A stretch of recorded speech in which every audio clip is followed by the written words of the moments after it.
ഇനി നമുക്ക് നോക്കാനുള്ളത് മണി mind set session ആണ്. ഈ മണി മൈൻഡ് സെറ്റ് സെഷൻ നിങ്ങൾക്ക് പുതിയൊരു അനുഭവമായിരിക്കും. ഏതൊരു മേഖലയിലും പണം ഉണ്ടാക്കാനും സമ്പത്ത് വർദ്ധിപ്പിക്കാനും മണി മൈൻഡ് സെറ്റ് കൂടിയേ തീരൂ. നമുക്ക് നോക്കാം. പണം ഉണ്ടാക്കാനും സമ്പത്ത് വർദ്ധിപ്പിക്കാനാണ് നമ്മൾ സ്റ്റോക്ക് മാർക്കറ്റിൽ ഇറങ്ങിയിരിക്കുന്നത്. എത്രത്തോളം ജീവിതത്തിലെ എല്ലാ ആഗ്രഹങ്ങളും ആവശ്യങ്ങളും സ്വപ്നങ്ങളൊക്കെ നേടിയെടുക്കാനായിട്ട് ഏറ്റവും അത്യാവശ്യമായിട്ട് വേണ്ട ഒന്നാണ് പണം. എത്രത്തോളം പണം നമുക്ക് നേടാൻ സാധിക്കുന്നോ, എത്രത്തോളം പണം സമ്പാദിക്കാൻ കഴിയുന്നോ, അത്രത്തോളം നമ്മളുടെ ജീവിതത്തിലെ ആഗ്രഹങ്ങളും ആവശ്യങ്ങളും ലക്ഷ്യങ്ങളും സ്വപ്നങ്ങളൊക്കെ നമുക്ക് നേടിയെടുക്കാൻ കഴിയും. നിയമാനുസൃതമായി വലിയ രീതിയിൽ പണം ഉണ്ടാക്കാനും സമ്പത്ത് വർദ്ധിപ്പിക്കാനും കഴിയുന്ന അപൂർവ മേഖലകളിലൊന്നാണ്, ലോകത്തിലെ അപൂർവ മേഖലകളിലൊന്നാണ് സ്റ്റോക്ക് മാർക്കറ്റ്. ഇവിടെ സ്റ്റോക്ക് മാർക്കറ്റിൽ എല്ലാവർക്കും ഒരേ അവസരം, ഒരേ വില, ഒരേ കയറ്റിറക്ക സാധ്യത, ഒരേ നിയമങ്ങൾ. അങ്ങനെയുള്ള ഈ സ്റ്റോക്ക് മാർക്കറ്റിന് പണം ഉണ്ടാക്കാനും സമ്പത്ത് വർദ്ധിപ്പിക്കാനും പൊതുവെ മറ്റ് മേഖലയെ അപേക്ഷിച്ച് താരതമ്യേന എളുപ്പമാണ്.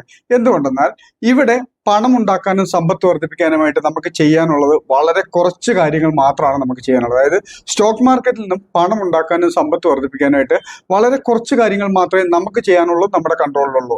അതൊന്ന് ട്രേഡിങ്ങിലോ ഇൻവെസ്റ്റ്മെന്റിലോ ഏതിലും ആവട്ടെ, മാർക്കറ്റ് ഏത് ഡയറക്ഷനിലേക്കാണ്, അല്ലെങ്കിൽ സ്റ്റോക്കോ അല്ലെങ്കിൽ ഇൻഡെക്സോ ഏത് ഡയറക്ഷനിലേക്കാണ് മൂവ് ചെയ്യുന്നത് മനസ്സിലാക്കുക. മിനിമം റിസ്കിൽ മാക്സിമം പ്രോഫിറ്റ് എടുക്കാനായിട്ട് എവിടെ എൻട്രി എടുക്കണം, എവിടെ എക്സിറ്റ് ചെയ്യണം, ഇത് മാത്രമാണ് നമ്മുടെ കൺട്രോളിലുള്ളത്, നമുക്ക് ചെയ്യാനുള്ളത്. അതായത് സ്റ്റോക്ക് മാർക്കറ്റിൽ നമുക്ക് ചെയ്യാനുള്ളത് ഒരു സ്റ്റോക്ക് അല്ലെങ്കിൽ ഇൻഡെക്സ് ഏത് ഡയറക്ഷനിലേക്കാണ് മൂവ് ചെയ്യുന്നത് മനസ്സിലാക്കി ആ ഡയറക്ഷനിലേക്കുള്ള ട്രേഡുകൾ അല്ലെങ്കിൽ ആ ഡയറക്ഷനിലേക്കുള്ള ട്രേഡുകൾ പ്ലാൻ ചെയ്യാൻ, മിനിമം റിസ്കിൽ മാക്സിമം പ്രോഫിറ്റ് ഏൺ ചെയ്യാനായിട്ട് എവിടെ എടുക്കണം, എവിടെ വാങ്ങണം, എവിടെ വിൽക്കണം, ഈ രണ്ട് കാര്യങ്ങൾ മാത്രമേ നമ്മുടെ കൺട്രോളിലുള്ളൂ. അപ്പൊ അതുകൊണ്ട് തന്നെ മറ്റ് മേഖലയെ അപേക്ഷിച്ച് സ്റ്റോക്ക് മാർക്കറ്റിനെ സംബന്ധിച്ചിടത്തോളം നമുക്ക് കുറച്ചും കൂടി ഈസിയാണ് കാര്യങ്ങൾ. ഈ കാര്യങ്ങളിൽ മാത്രം നമുക്ക് ഒരല്പം പ്രാക്ടീസ് ചെയ്താൽ മതിയാവും. അതായത് ഒന്നുകൂടെ ശ്രദ്ധിച്ചു നോക്കൂ, സ്റ്റോക്ക് മാർക്കറ്റ് മാത്രമല്ല മറ്റേത് മേഖലയാണെങ്കിൽ പോലും ഒരേ അളവിൽ അറിവും കഴിവും ക്യാപിറ്റലും എക്സ്പീരിയൻസ് ഒക്കെ ഉണ്ടെങ്കിലും ഒരേ സ്ട്രാറ്റജി ഫോളോ ചെയ്യുന്ന എല്ലാവരും സ്റ്റോക്ക് മാർക്കറ്റിൽ ഒരേപോലെ പണം ഉണ്ടാക്കുന്നില്ല. അതായത് മറ്റു മേഖല വെച്ച് നോക്കുമ്പോൾ അറിവും കഴിവും എക്സ്പീരിയൻസും ഉള്ളവർ പോലും പലപ്പോഴും പരാജയപ്പെടുന്നത് നമുക്ക് കാണാൻ പറ്റും. അറിവും കഴിവും എക്സ്പീരിയൻസും ഉണ്ട് എന്ന് വെച്ചിട്ട് സ്റ്റോക്ക് മാർക്കറ്റിൽ ഒരുപോലെ പ്രോഫിറ്റ് ഉണ്ടാക്കണം എന്നില്ല. അപ്പോൾ സ്റ്റോക്ക് മാർക്കറ്റിൽ പ്രോഫിറ്റ് ഉണ്ടാക്കുന്നതിൻ്റെയും പണം ഉണ്ടാക്കുന്നതിൻ്റെയും സമ്പത്ത് വർദ്ധിപ്പിക്കുന്നതിൻ്റെയും മൂല കാരണം എന്താണെന്നാണ് നമ്മൾ നോക്കേണ്ടത്. അതായത് അറിവും കഴിവും എക്സ്പീരിയൻസും മാത്രമല്ല. കാരണം ഒന്ന് ചിന്തിച്ചാൽ മതി, ഒരേ സ്ട്രാറ്റജി ഫോളോ ചെയ്യുന്ന, ഒരേ മെത്തേഡുകൾ ഫോളോ ചെയ്യുന്ന, ഒരേ അളവിൽ ക്യാപിറ്റൽ ഉപയോഗിക്കുന്ന എല്ലാവരും ചിലപ്പോൾ ഒരേ സ്ഥലത്തായിരിക്കും നമ്മൾ ഈ സ്റ്റോക്കിന് ട്രേഡിങ്ങിനും ഇൻവെസ്റ്റ്മെന്റിനൊക്കെ വേണ്ടിയിട്ട് എൻട്രി എടുക്കുന്നത്. എങ്കിൽ പോലും നമ്മൾ ഒരേപോലെ ആയിരിക്കില്ല എക്സിറ്റ് ചെയ്യുന്നത് എന്നുള്ളതാണ്. പ്രോഫിറ്റിലോ ലോസിലോ ആവട്ടെ, എക്സിറ്റ് ചെയ്യുന്നത് ഓരോരുത്തരും പല സ്ഥലങ്ങളിലായിരിക്കും എക്സിറ്റ് ചെയ്യുന്നത്. അതായത് ഓരോരുത്തർക്കും ഒരു എൻട്രിയിൽ കിട്ടുന്ന പ്രോഫിറ്റും ലോസും വ്യത്യാസപ്പെട്ടിരിക്കും. അപ്പോൾ അറിവോ കഴിവോ ക്യാപിറ്റലോ എക്സ്പീരിയൻസോ മാത്രമല്ല ഒരാളെ സക്സസ് ആക്കുന്നതിന്റെ ഘടകം. പിന്നെ എന്താണ്? സ്റ്റോക്ക് മാർക്കറ്റിലേക്ക് ഇറങ്ങുമ്പോൾ നമ്മൾക്ക് മനസ്സിലാക്കാം, സ്റ്റോക്ക് മാർക്കറ്റിന്റെ ഏറ്റവും വലിയ പ്രത്യേകതകളിൽ ഒന്നാണ്, മറ്റ് ബിസിനസ്സുകളിലൊന്നും അധികം കാണാൻ സാധിക്കില്ല, സ്റ്റോക്ക് മാർക്കറ്റിന്റെ ഏറ്റവും വലിയ പ്രത്യേകതകളിൽ ഒന്നാണ് നമ്മൾ എൻട്രി എടുക്കുന്ന, അതിപ്പോൾ ഏത് പൊസിഷൻ, ഏത് ട്രേഡ്, ഏത് ഇൻവെസ്റ്റ്മെന്റ് ആയിട്ട് എൻട്രി എടുക്കുന്ന ആ നിമിഷം മുതൽ നമുക്കുള്ള പ്രോഫിറ്റ് ആൻഡ് ലോസ് നമ്മുടെ കൺമുമ്പിൽ വ്യക്തമായിട്ട് കാണാൻ കഴിയുന്നു എന്നുള്ളതാണ്. മറ്റ് ബിസിനസ്സുകളിലൊന്നും ഇത് കാര്യമായിട്ട് നമുക്ക് അറിയാൻ സാധിക്കില്ല. ചില ബിസിനസ്സുകളിലൊക്കെ വർഷങ്ങൾക്ക് ശേഷമായിരിക്കും ഇത് പ്രോഫിറ്റ് ആണോ ലോസ് ആണോ പോലും നമുക്ക് തിരിച്ചറിയാൻ പറ്റുള്ളൂ. പക്ഷേ സ്റ്റോക്ക് മാർക്കറ്റിലേക്ക് ഇറങ്ങുമ്പോൾ ട്രേഡിങ്ങിനാവട്ടെ ഇൻവെസ്റ്റ്മെന്റിനാവട്ടെ എന്തുമാട്ടെ, നമ്മൾ എൻട്രി എടുത്ത ആ നിമിഷം മുതൽ നമുക്കുള്ള പ്രോഫിറ്റ് ആൻഡ് ലോസ് നമ്മുടെ കൺമുമ്പിൽ വ്യക്തമായിട്ട് കാണാൻ കഴിയുന്നു എന്നുള്ളതാണ് സ്റ്റോക്ക് മാർക്കറ്റിലെ ഏറ്റവും വലിയ പ്രത്യേകതകളൊന്ന്. ഈ പ്രോഫിറ്റിനെയും ലോസിനെയും ലാഭനഷ്ടങ്ങളെ പണത്തിനെ കൈകാര്യം ചെയ്യാനുള്ള മൈൻഡ് സെറ്റ്, മനസ്സിന്റെ ശേഷിയാണ് ഒരാളുടെ പ്രോഫിറ്റും അല്ലെങ്കിൽ ലോസും എത്രയാണെന്ന് നിശ്ചയിക്കുന്നത്. നേരത്തെ പറഞ്ഞ ഒന്നുകൂടെ ചിന്തിച്ചു നോക്കൂ, ഒരേ അളവിൽ ക്യാപിറ്റലുള്ള, ഒരേ സ്ട്രാറ്റജി ഫോളോ ചെയ്യുന്ന, ഒരേ മെത്തേഡുകൾ ഫോളോ ചെയ്യുന്ന എല്ലാവരും ഒരേ സ്ഥലത്ത് എൻട്രി എടുത്താൽ പോലും പല സ്ഥലങ്ങളിലായിട്ട് പ്രോഫിറ്റിലോ ലോസിലോ എക്സിറ്റ് ചെയ്യുന്നതിന്റെ പ്രധാന കാരണങ്ങളിലൊന്ന് ഈ പ്രോഫിറ്റ് ആൻഡ് ലോസിനെ കൺട്രോൾ ചെയ്യാനുള്ള അല്ലെങ്കിൽ അതിനെ കൈകാര്യം ചെയ്യാനുള്ള നമ്മുടെ മനസ്സിന്റെ ശേഷിയിലുള്ള വ്യത്യാസമാണ് ഓരോരുത്തർക്കും ഓരോ രീതിയിലുള്ള പ്രോഫിറ്റോ ലോസോ ആയിട്ട് മാറുന്നത്. അപ്പോൾ സ്റ്റോക്ക് മാർക്കറ്റിനെ സംബന്ധിച്ചിടത്തോളം നമ്മുടെ ഭാവി നിശ്ചയിക്കുന്നത്, നമ്മൾ എത്രത്തോളം പ്രോഫിറ്റ് നേടുന്നുണ്ടെന്നും അല്ലെങ്കിൽ ലോസിലാണെങ്കിൽ പോലും എത്രത്തോളം ലോസ് ലിമിറ്റ് ചെയ്തുകൊണ്ട് ചെറിയ ലോസിൽ നമ്മൾ അത് എക്സിറ്റ് ചെയ്യുന്നു തീരുമാനിക്കുന്ന പ്രധാന ഘടകങ്ങളിലൊന്ന് നമ്മളുടെ ആ മണി മൈൻഡ് സെറ്റ് ആണ്. അതായത് പണത്തിനെ, ലാഭനഷ്ടങ്ങളുടെ കൈകാര്യം ചെയ്യാനുള്ള മനസ്സിന്റെ ശേഷി, ആ ഒരു മൈൻഡ് സെറ്റ് ആണ് ഇവിടെ നമ്മുടെ സക്സസ് നിശ്ചയിക്കുന്നത്. ഇനി നിങ്ങൾക്ക് ചുറ്റും നോക്കിയാൽ മനസ്സിലാകാൻ പറ്റും. ലോകത്തിലെ ഏതൊരു മേഖലയിലാണെങ്കിലും, ഏതൊരു പ്രൊഫഷനിലാണെങ്കിലും, ഏതൊരു മേഖലയിലാണെങ്കിലും പണം ഉണ്ടാക്കുന്നതിന്റെ, സമ്പത്ത് വർദ്ധിപ്പിക്കുന്നതിന്റെ ബേസിക് ക്വാളിറ്റി എന്ന് പറയുന്നത്, പണം ഉണ്ടാക്കുന്നതിന്റെ, സമ്പത്ത് വർദ്ധിപ്പിക്കുന്നതിന്റെ ബേസിക് ക്വാളിറ്റി എന്ന് പറയുന്നത് അതത് മേഖലകളിലെ സ്കിൽ, വൈദഗ്ധ്യം, നൈപുണ്യം എന്നൊക്കെ പറയുന്ന സ്കിൽ, ഏത് മേഖലയിലാണെങ്കിലും ശരി, നമ്മൾ ആ മേഖലയിലെ വൈദഗ്ധ്യവും അഥവാ സ്കില്ലും മണി മൈൻഡ് സെറ്റുമാണ് നമ്മളെ പണം ഉണ്ടാക്കാനും സമ്പത്ത് വർദ്ധിപ്പിക്കാനും സഹായിക്കുന്നത്. നമ്മൾ ചുറ്റിലും നോക്കിയാൽ തന്നെ നമുക്ക് ഒരുപാട് ഉദാഹരണങ്ങൾ കാണാൻ പറ്റും. കാരണം നമ്മുടെ നാട്ടിൽ തന്നെ ഒരുപാട് ആളുകൾ ബേക്കറി തുടങ്ങുന്ന അല്ലെങ്കിൽ റെസ്റ്റോറൻറ്റ് തുടങ്ങുന്നത് നമുക്ക് കാണാൻ പറ്റും. എല്ലാവരും ഒരുപോലെ സക്സസ് ആവുന്നുണ്ടാവില്ല. ചിലർ ദീർഘകാലമായിട്ട് ഈ ബിസിനസ്സുമായിട്ട് മുന്നോട്ട് പോകുന്നുണ്ടാവും. ചിലർ കുറച്ച് കാലങ്ങൾക്കുള്ളിൽ ഇത് നിർത്തി മറ്റു ജോലികളിലേക്ക് അല്ലെങ്കിൽ മറ്റു ബിസിനസ്സിലേക്ക് മാറുന്നതും കാണാൻ പറ്റും. അപ്പോൾ അവസരം എന്ത് മേഖലയിലാണ് എന്നുള്ളതിനേക്കാൾ ഉപരി മണി മേക്കിങ്ങിന് നമ്മളെ സഹായിക്കുന്നത് ആ മേഖലയിലെ വൈദഗ്ധ്യവും അതുപോലെ തന്നെ മണി മൈൻഡ് സെറ്റുമാണ്. നേരത്തെ പറഞ്ഞ പോലെ തന്നെ ഒരേ മേഖലയിൽ പ്രവർത്തിച്ചിട്ടും ഒരേ അവസരങ്ങൾ ലഭിച്ചിട്ടും എല്ലാവർക്കും ഒരുപോലെ പണം ഉണ്ടാക്കാൻ കഴിയുന്നില്ല. ഈ പറഞ്ഞ പോലെ അറിവും കഴിവും വിദ്യാഭ്യാസവും അനുകൂല സാഹചര്യവുമായിട്ടും, അറിവും കഴിവും വിദ്യാഭ്യാസവും അനുകൂല സാഹചര്യവും ഉണ്ടായിട്ട് പോലും പലരും പരാജയപ്പെടുന്നത് നമുക്ക് കാണാൻ പറ്റും.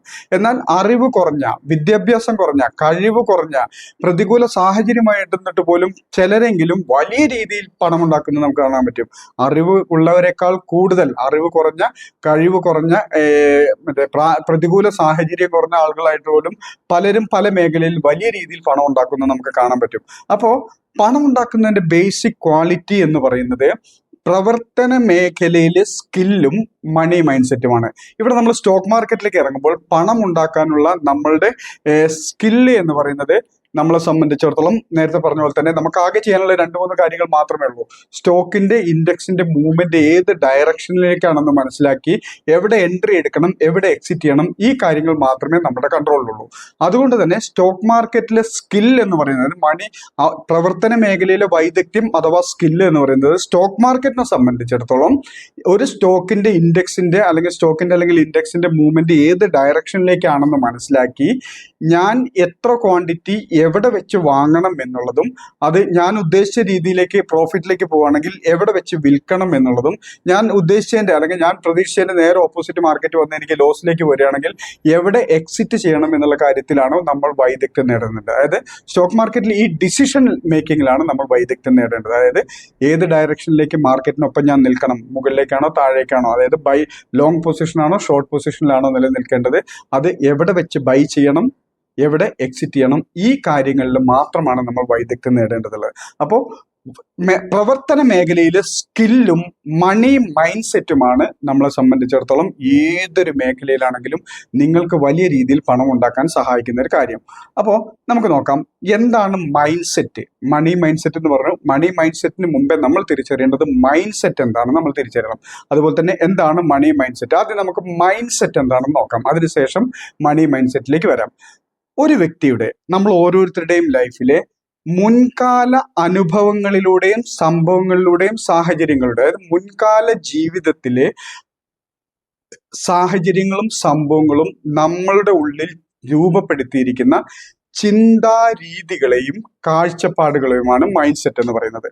മുൻകാല സംഭവങ്ങളിലൂടെ, അനുഭവങ്ങളിലൂടെ, സാഹചര്യങ്ങളിലൂടെ നമ്മളുടെ ഉള്ളിൽ രൂപപ്പെട്ടു വന്ന ചിന്താരീതികളും കാഴ്ചപ്പാടുകളും, ആ ചിന്താരീതികളും കാഴ്ചപ്പാടുകളുമാണ് ഇപ്പോഴും നമ്മൾ ഓരോ കാര്യങ്ങളെയും നമ്മൾ അപ്രോച്ച് ചെയ്യുന്നത് അല്ലെങ്കിൽ നമ്മൾ സമീപിക്കുന്നത്. അതായത് മുൻകാല അനുഭവങ്ങളിലൂടെയും സാഹചര്യങ്ങളിലൂടെയും സംഭവങ്ങളിലൂടെയും നമ്മളുടെ മനസ്സിൽ രൂപപ്പെട്ടു വന്നിരിക്കുന്ന ചിന്താരീതികളും കാഴ്ചപ്പാടുകളുമാണ് മൈൻഡ് സെറ്റ്.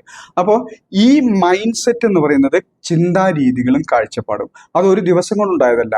നമ്മൾ ജനിച്ച കാലം മുതൽ നമ്മൾ കേട്ടും കണ്ടും വളർന്ന നമ്മളുടെ മനസ്സിൽ രൂപപ്പെട്ടു വന്നിരിക്കുന്ന ഈ ചിന്താരീതികളെയും കാഴ്ചപ്പാടുകളെയുമാണ് മൈൻഡ് സെറ്റ് എന്ന് പറയുന്നത്. പൊതുവെ ചിന്തകളെയാണ്, അതായത് ഒരു കാര്യത്തെ കാണുമ്പോൾ കേൾക്കുമ്പോൾ നമ്മുടെ മനസ്സിലുണ്ടാകുന്ന ചിന്തകളെയാണ് പൊതുവെ മനസ്സെന്ന് പറയുന്നത് നമുക്കറിയാം. അപ്പോൾ ഈ മനസ്സെന്ന് പറയുന്നത് ശരിക്കും ഒരു പ്രൊഡക്ഷൻ യൂണിറ്റ് ആണ്. നിങ്ങൾ സീരിയസ് ആയിട്ടൊന്ന് ചിന്തിച്ചു നോക്കിയാൽ നിങ്ങൾക്ക് മനസ്സിലാവും. നമ്മൾ എന്തിനെക്കുറിച്ചാണോ കൂടുതലായിട്ട് ചിന്തിച്ചു കൊണ്ടിരിക്കുന്നത് അതിനനുകൂലമായിട്ടുള്ള സംഭവങ്ങളും സാഹചര്യങ്ങളൊക്കെ നമ്മുടെ ജീവിതത്തിൽ വന്നുകൊണ്ടേയിരിക്കും. നമ്മൾ എന്തിനെക്കുറിച്ചാണോ ചിന്തിച്ചു കൊണ്ടിരിക്കുന്നത് അത് ആ ഒരു കാര്യം നമ്മൾക്ക് വേണ്ടി നേടിത്തരാൻ നമ്മളുടെ മനസ്സ് പ്രവർത്തിച്ചു കൊണ്ടേയിരിക്കും.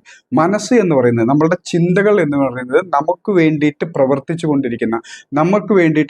കൊണ്ടിരിക്കുന്ന ഒരു പ്രൊഡക്ഷൻ യൂണിറ്റ് ആണ്. ഇത് നമ്മൾ എന്തിനെ കുറിച്ചാണോ എണ്ണത്തിൽ കൂടുതൽ ചിന്തകൾ പുറപ്പെടുവിക്കുന്നത്, ചിന്തകൾ നമ്മളിൽ ഉണ്ടാകുന്നത്, ആ സംഭവങ്ങളും സാഹചര്യങ്ങളും നേടിത്തരാനായിട്ട് നമ്മളുടെ മനസ്സ് നമ്മൾക്ക് വേണ്ടി പ്രവർത്തിച്ചു കൊണ്ടേയിരിക്കുന്നു. അതായത് അപ്പൊ നമ്മൾ പ്രധാനമായിട്ടും ചിന്തിക്കേണ്ടത് ചിന്തകളെ കൺട്രോൾ ചെയ്യണം. അപ്പൊ ചിന്തകളെ കൺട്രോൾ ചെയ്യുന്നതിലേക്ക് വരാം. അപ്പോൾ മൈൻഡ് സെറ്റ്, അതായത് ഈ ചിന്താരീതികളുടെയും കാഴ്ചപ്പാടുകളുടെയും ചില പ്രത്യേകതകൾ നമുക്കൊന്ന് പരിശോധിക്കാം. ഇത് നമ്മളുടെ ജീവിതത്തിൽ വല്ലാതെ സ്വാധീനിക്കുന്നു. ഇന്ന് വരെയുള്ള നമ്മളുടെ ജീവിതത്തിനെ സ്വാധീനിക്കുന്നതും ഇനി അങ്ങോട്ടുള്ള നമ്മളുടെ ജീവിതത്തിനെ സ്വാധീനിക്കാൻ പോകുന്നതും ഈ മൈൻഡ് സെറ്റാണ്. ഈ മൈൻഡ് സെറ്റിന്റെ ചില പ്രത്യേകതകൾ നമുക്ക് നോക്കാം. മൈൻഡ് സെറ്റിനെ, ചിന്താരീതികളെയും കാഴ്ചപ്പാടുകളെയും സ്വാധീനിക്കുന്ന പ്രധാന ഘടകമാണ് ബ്രെയിൻ ഹാക്കിംഗ് എന്ന് പറയുന്നത്. ബ്രെയിൻ ഹാക്കിംഗ് നമ്മളുടെ ബ്രെയിനിനെ, ചിന്തകളെ നമ്മളുടെ ബ്രെയിനിനെ ഹാക്ക് ചെയ്യുന്നു എന്ന് പറയും. അതായത് ബ്രെയിൻ ഹാക്കിംഗ് എന്ന് വെച്ചിട്ടുണ്ടെങ്കിൽ കേൾവികളിലൂടെയും പ്രധാനമായിട്ടും കേൾവികളിലൂടെയും കാഴ്ചയിലൂടെയും നമ്മളുടെ മനസ്സിനെ സ്വാധീനിക്കുന്ന, അതായത് നമ്മുടെ മനസ്സിനെ, ചിന്തകളെ സ്വാധീനിക്കുന്നതിനെയാണ് ബ്രെയിൻ ഹാക്കിംഗ് എന്ന് പറയുന്നത്. ഒന്നുകൂടെ പറയാം. കേൾവികളിലൂടെ, കാഴ്ചകളിലൂടെ, പ്രധാനമായിട്ടും കേൾവികളിലൂടെയും കാഴ്ചകളിലൂടെയാണ്, പിന്നെ സ്പർശനത്തിലൂടെ കൊണ്ട്, പക്ഷെ കേൾവികളിലൂടെയും കാഴ്ചകളിലൂടെയും നമ്മളുടെ മനസ്സിനെ അഥവാ ചിന്തകളെ സ്വാധീനിക്കുന്നതിനെയാണ് ബ്രെയിൻ ഹാക്കിംഗ് എന്ന് പറയുന്നത്. കുറച്ചും കൂടെ ഡീറ്റെയിൽ ആയിട്ടൊന്ന് എക്സ്പ്ലെയിൻ ചെയ്തു തരാം.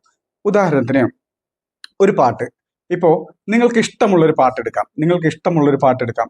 ഏതെങ്കിലും നല്ല വൈശാഖ സന്ധ്യ എന്നുള്ളൊരു പാട്ട് തന്നെ എടുക്കാം. അതായത് നമുക്ക് എല്ലാവർക്കും ഇഷ്ടപ്പെടുന്ന നല്ലൊരു പാട്ടിനെ നിങ്ങൾ മനസ്സിലേക്ക് കൊണ്ടുവരിക.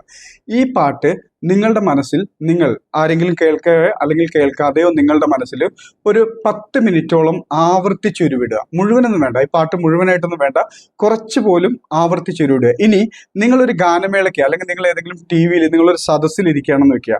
ഇവിടെ നല്ല മനോഹരമായ, നമ്മൾക്കെല്ലാം ഇഷ്ടപ്പെടുന്ന ഒരു പാട്ട് ഒരു 10 മിനിറ്റോളം അല്ലെങ്കിൽ ഒരു 5 മിനിറ്റോളം കണ്ടിന്യൂസ് ആയിട്ട് ഒരു 2-3 വരി കേട്ടാൽ പോലും പോതും.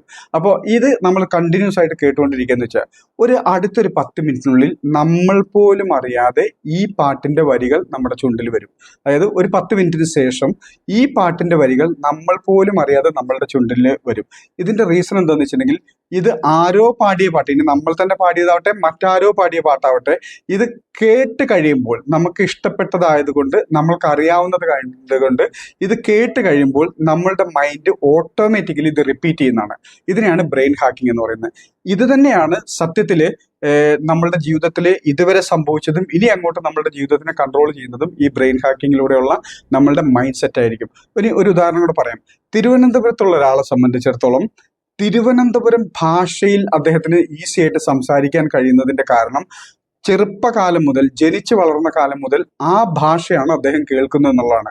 എന്തുകൊണ്ടാണ് അദ്ദേഹം തൃശ്ശൂർ ഭാഷ ഫ്ലുവൻ്റ് ആയിട്ട് സംസാരിക്കാത്തത്, അല്ലെങ്കിൽ അതുപോലെ സംസാരിക്കാൻ കഴിയാത്തത്? എന്തുകൊണ്ടാണ് കാസർഗോഡ് അല്ലെങ്കിൽ മലപ്പുറത്ത്, കോഴിക്കോടുള്ള ഒരാളുടെ സംസാര ശൈലി അദ്ദേഹത്തിന് വരാത്തത്?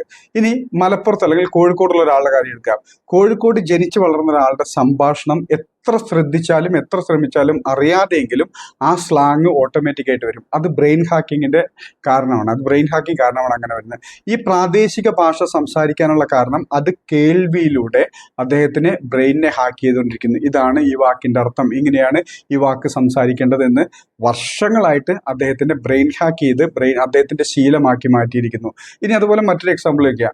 നമ്മളൊരല്പം മാനസിക വിഷമമുള്ള അല്ലെങ്കിൽ മനസ്സിന് ബുദ്ധിമുട്ടുള്ള ഒരു സന്ദർഭത്തിലാണ് നമ്മളൊരു ഉത്സവ സ്ഥലത്ത് പോകുമ്പോൾ സ്വാഭാവികമായിട്ടും നമ്മുടെ മനസ്സിൽ സംഘർഷവും സങ്കടവും അല്ലെങ്കിൽ ആ ഒരു ഫീലിംഗ് ഒക്കെ ഉണ്ടെങ്കിൽ പോലും കുറച്ച് സമയത്തേക്കെങ്കിലും അതൊക്കെ മറന്ന് നമ്മൾ ആ ഒരു സാഹചര്യവുമായിട്ട് നമ്മൾ ഇഴുകിച്ചേരുന്നതിനേക്കാളുപരി അറിയാതെയെങ്കിലും ആ ഒരു അന്തരീക്ഷം നമ്മളുടെ ബ്രെയിനിനെ ഹാക്ക് ചെയ്ത് കുറച്ച് നേരത്തേക്കെങ്കിലും നമ്മളുടെ ആ ഒരു സങ്കടഭാവം അല്ലെങ്കിൽ ഒരു ഭാരപ്പെട്ട ഭാവമൊക്കെ ഓട്ടോമാറ്റിക്കായിട്ട് കുറച്ച് സമയത്തെങ്കിലും മാറാൻ പറ്റും.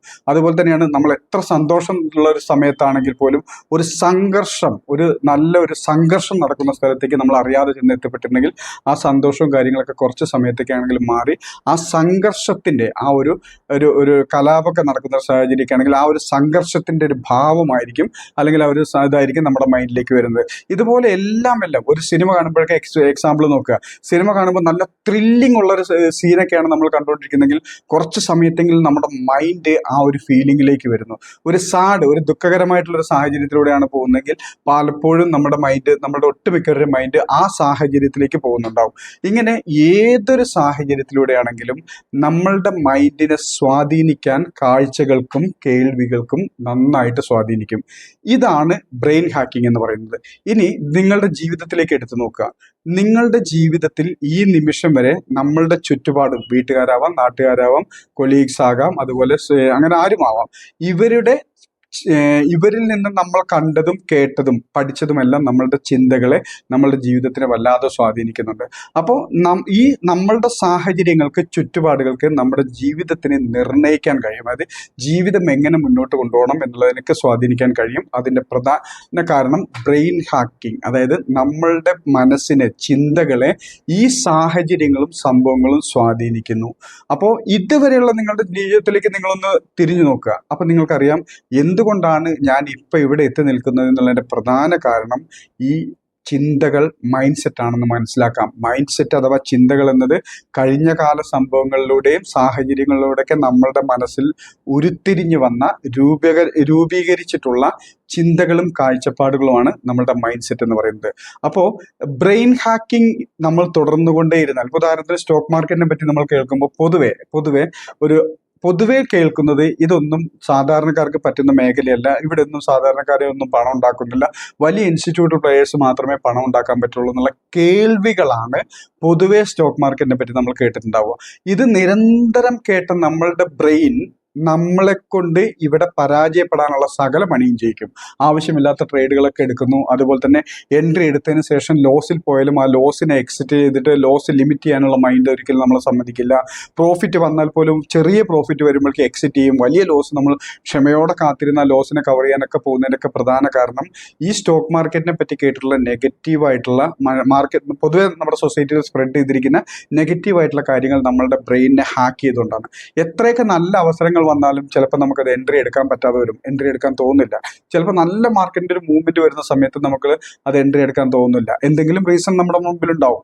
അതുപോലെ തന്നെ ചിലപ്പോൾ മാർക്കറ്റ് നല്ല രീതിയിൽ തകർന്നു വരുന്ന ഒരു സാഹചര്യത്തിൽ പോലും കയ്യിലുള്ള സ്റ്റോക്കുകൾ അല്ലെങ്കിൽ ട്രേഡ് എക്സിറ്റ് ചെയ്തിട്ട് ലോസ് ലിമിറ്റ് ചെയ്യാൻ നമ്മൾ ശ്രമിക്കില്ല. ഇതൊക്കെ ബ്രെയിൻ ഹാക്കിങ്ങിന്റെ ഏരിയ. കാരണം നമ്മൾ കേട്ടതും നമ്മൾ ഒത്തിരി മനസ്സിലാക്കിയതും വെച്ചിടത്തോളം സ്റ്റോക്ക് മാർക്കറ്റ് എന്ന് പറഞ്ഞിട്ടുണ്ടെങ്കിൽ സാധാരണക്കാർക്ക് പറ്റുന്നതല്ല. അതൊക്കെ വലിയ വലിയ ഇൻസ്റ്റിറ്റ്യൂട്ടൽ പ്ലേയേഴ്സ് എടുക്കുന്ന, അവരൊക്കെ മാത്രമേ പ്രോഫിറ്റ് എടുക്കാൻ പറ്റൂ, സാധാരണക്കാർക്ക് പ്രോഫിറ്റ് എടുക്കാൻ പറ്റില്ല എന്നിങ്ങനെയുള്ള കാര്യങ്ങൾ നമ്മൾ കേൾക്കുമ്പോൾ നമ്മളുടെ ബ്രെയിൻ നമ്മളെ കൊണ്ട് ചെയ്യിക്കുന്നതാണ്, ഇത് നിങ്ങളെപ്പോലുള്ള സാധാരണക്കാർക്ക് പറ്റുന്നതല്ല എന്നുള്ള രീതിയിൽ. അപ്പോൾ നമ്മൾ ബ്രെയിൻ ഹാക്കിങ്ങിന് ഇരയാകാതിരിക്കാനായിട്ട് നമ്മൾ ആദ്യം ചെയ്യേണ്ടത് ചിന്തകളെ മനഃപൂർവ്വം അറിഞ്ഞുകൊണ്ട് നിയന്ത്രിക്കുക. ഒരു ചിന്ത വരുമ്പോൾ, ഉദാഹരണത്തിന് സ്റ്റോക്ക് മാർക്കറ്റ് സാധാരണക്കാർക്ക് പറ്റുന്നതല്ല. എന്തുകൊണ്ട്? സാധാരണക്കാർക്കും പറ്റുമല്ലോ. വലിയ ഇൻസ്റ്റിറ്റ്യൂട്ടൽ പ്ലേയേഴ്സിന് മാത്രമല്ല, സാധാരണക്കാർക്കും പറ്റും. അതിന് കൃത്യമായിട്ടുള്ള സിസ്റ്റം ഫോളോ ചെയ്ത് സിസ്റ്റമാറ്റിക് ആയിട്ട് ഡിസിപ്ലിനോട് കൂടി മുന്നോട്ട് പോയാൽ മതി. കാരണം സ്റ്റോക്ക് മാർക്കറ്റിൽ മാത്രമല്ലേ, അപൂർവങ്ങളിൽ അപൂർവമായിട്ടുള്ള ലോസ് ലിമിറ്റ് ചെയ്യാനുള്ള അപൂർവ സന്ദർഭം, അപൂർവ അവസരം നമുക്ക് സ്റ്റോക്ക് മാർക്കറ്റിലുണ്ട്. മറ്റേത് ബിസിനസ്സിലാണ് ഉള്ളത്?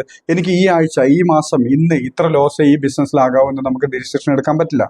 സ്റ്റോക്ക് മാർക്കറ്റിൽ പക്ഷെ നമുക്ക് തീരുമാനിക്കാം എത്രത്തോളം ലോസ് വരാം, എനിക്ക് എത്രത്തോളം ലോസ് ഒക്കെയാണ്. ഇങ്ങനെ ഒരുപാട് കാര്യങ്ങൾ നമുക്ക് ചെയ്യാനുണ്ട് ലോസിനെ ലിമിറ്റ് ചെയ്യാനായിട്ട്. അപ്പോൾ മനഃപൂർവ്വം ചിന്തകളെ നിയന്ത്രിക്കുക. എൻ്റെ ചിന്തകളെ ഞാൻ നിയന്ത്രിക്കുന്നു. എൻ്റെ വളർച്ചയ്ക്ക്, എൻ്റെ ഗ്രോത്തിന്, എൻ്റെ ഫ്യൂച്ചറിന് ആവശ്യമില്ലാത്ത ചിന്ത എൻ്റെ മൈൻഡിലേക്ക് വരുമ്പോൾ ഞാൻ ആദ്യം തിരിച്ചറിയണം ഈ വരുന്ന ചിന്തകൾ എൻ്റെ ബ്രെയിനിനെ ഹാക്ക് ചെയ്ത് എൻ്റെ ജീവിതത്തിനെ നിയന്ത്രിക്കാൻ സാഹചര്യമുള്ള, അല്ലെങ്കിൽ എൻ്റെ ജീവിതത്തിനെ നിയന്ത്രിക്കാൻ സാധിക്കുന്ന ചിന്തകളാണ്. അതുകൊണ്ട് ഇതിനെ ഞാൻ അവഗണിക്കുന്നു. ഈ ചിന്തകൾ എനിക്ക് ആവശ്യമില്ല. എനിക്കാവശ്യം എൻ്റെ ഫ്യൂച്ചറിൽ, എൻ്റെ ഭാവിയിലേക്ക് ആവശ്യമായിട്ട് എൻ്റെ ഗ്രോത്തിന് വേണ്ട കാര്യങ്ങൾ മാത്രം ചിന്തിക്കുക. അങ്ങനെ മനഃപൂർവ്വം ചിന്തകളെ നിയന്ത്രിച്ച് വരും. എത്ര നിയന്ത്രിക്കാൻ ശ്രമിച്ചാലും നമുക്ക് ആവശ്യമില്ലാത്ത ചിന്തകൾ നമ്മളിലേക്ക് വന്നുകൊണ്ടേയിരിക്കും. പക്ഷെ വരുമ്പോഴൊക്കെ നമ്മൾ തിരിച്ചറിയും ഇത് വരുന്നുണ്ട്, ഇത് എനിക്ക് ആവശ്യമില്ലാത്തതാണ്, അതുകൊണ്ട് അവോയ്ഡ് ചെയ്യാന്നുള്ള രീതിയിലേക്ക് ചിന്തകളെ മനഃപൂർവ്വം നിയന്ത്രിക്കുക.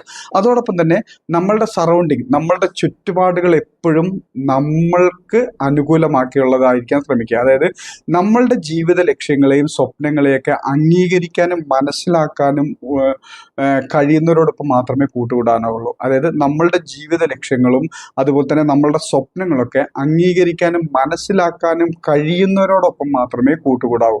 എന്തുകൊണ്ടെന്നാൽ ഇപ്പോൾ നിങ്ങളുടെ സ്വപ്നം എന്ന് വെച്ചിട്ടുണ്ടെങ്കിൽ സ്റ്റോക്ക് മാർക്കറ്റിൽ അല്ലെങ്കിൽ ജീവിതത്തിൽ ഏതെങ്കിലും നല്ല രീതിയിൽ മാസീവ് സക്സസ് നേടണം എന്നാണ് നിങ്ങളുടെ ആഗ്രഹമെങ്കിൽ ഇത് നിങ്ങളുടെ ചുറ്റുമുള്ള ഇപ്പോൾ നിങ്ങളുമായിട്ട് സഹകരിക്കുന്ന നിങ്ങളുമായിട്ട് സഹവസിക്കുന്നവരോട് നിങ്ങളൊന്ന് സംസാരിച്ച് നോക്കുക. എൻ്റെ ലക്ഷ്യങ്ങളും ആഗ്രഹങ്ങളും ഇതൊക്കെ തന്നെയാണ്, ഞാൻ ഇതൊക്കെയാണ് എൻ്റെ ആഗ്രഹങ്ങളും ലക്ഷ്യങ്ങളും, ഞാൻ നേടിയെടുക്കുമെന്ന് പറയുമ്പോൾ നീ ധൈര്യമായിട്ട് പൊക്കോ, നിന്റെ കൂടെ ഞങ്ങളുണ്ട് എന്ന് പറയുന്നവരെ മാത്രമേ കൂടെ കൂട്ടാവൂ. അല്ലാത്തവരൊക്കെ നമ്മളുടെ നന്മയ്ക്ക് വേണ്ടിയാണെന്ന് നമുക്ക് തോന്നാം, അതൊന്നും നമ്മളെ കൊണ്ട് പറ്റുന്നതല്ല, നമ്മുടെ പൈസ മുഴുവൻ കളയുന്ന ഒരു മേഖലയാണ് സ്റ്റോക്ക് മാർക്കറ്റ് അല്ലെങ്കിൽ എന്തുമാട്ടെ, ഈ മേഖലയൊന്നും നിനക്ക് പറ്റുന്നതല്ല, ഇതൊന്നും സാധാരണ നമുക്കൊന്നും പറ്റുന്നതല്ല എന്നുള്ള രീതിയിൽ നിങ്ങളെ നിരുത്സാഹപ്പെടുത്തുന്നുണ്ടെങ്കിൽ ഒന്ന് മനസ്സിലാക്കണം, ആ നിരുത്സാഹപ്പെടുത്തലുകൾ നിങ്ങളുടെ ബ്രെയിനിനെ സ്വാധീനിക്കാൻ തക്ക ശക്തിയുള്ളതാണ്. അപ്പോൾ നിങ്ങളുടെ ജീവിത ലക്ഷ്യങ്ങളും സ്വപ്നങ്ങളും അംഗീകരിക്കാനും മനസ്സിലാക്കാനും കഴിയുന്നതിനോടൊപ്പമേ കൂട്ടുകൂടാവൂ. ഞാൻ പറഞ്ഞത് ചിലപ്പോൾ നമുക്ക് വേണ്ടപ്പെട്ട ആളുകളായിരിക്കും, ഏറ്റവും വേണ്ടപ്പെട്ട ആളുകളായിരിക്കും നമ്മളെ നിരുത്സാഹപ്പെടുത്തുന്നതും പിന്തിരിയാൻ ശ്രമിക്കുന്നതും. അവരെ പൂർണ്ണമായിട്ടും ഒഴിവാക്കണം എന്നല്ല, അത്തരം അവരുടെ വാക്കുകളെയും സംസാരങ്ങളെയും നമ്മളുടെ ബ്രെയിനിനെ ഏറ്റെടുക്കാത്ത രീതിയിൽ അവരുടെ സംസാരം വരുമ്പോൾ ഇതെനിക്ക് ആവശ്യമില്ലാത്തതാണ്, അതുകൊണ്ട് ഞാനിത് അവോയ്ഡ് ചെയ്യുന്നു അല്ലെങ്കിൽ ഒഴിവാക്കുന്നു എന്നുള്ള രീതിയിൽ അവരോടൊപ്പം സഹായിക്കുക. അപ്പോൾ ചിന്തിച്ചാൽ മാത്രം മതി. കാരണം വെച്ചിട്ടുണ്ടെങ്കിൽ നമ്മളെ സംബന്ധിച്ചിടത്തോളം ആവശ്യമുള്ള അല്ലാത്ത കാര്യങ്ങളുമായിട്ടുള്ള ആളുകളുടെ പരമാവധി കൂട്ടുകൂടാതിരിക്കുക. അതായത് നമ്മളുടെ ജീവിത ലക്ഷ്യങ്ങളെയും സ്വപ്നങ്ങളെയൊക്കെ അംഗീകരിക്കാനും മനസ്സിലാക്കാനും കഴിയുന്നവരോട് പരമാവധി കൂട്ടുകൂടുക. അത്തരം ഒരു സൊസൈറ്റി അല്ലെങ്കിൽ അത്തരം സറൗണ്ടിങ്ങിൽ ജീവിക്കാൻ ശ്രമിക്കുക. ഇനി അതല്ല നമുക്ക് ഇവിടെ തന്നെ മുന്നോട്ട് പോയേ പറ്റുന്നുണ്ടെങ്കിൽ നമ്മൾ എപ്പോഴും ചിന്തിക്കണം, ഈ നമ്മളെ പിൻവലിക്കുന്നവരോടൊപ്പമുള്ള സമയം സ്പെൻഡ് ചെയ്യുന്നത് കുറയ്ക്കുക.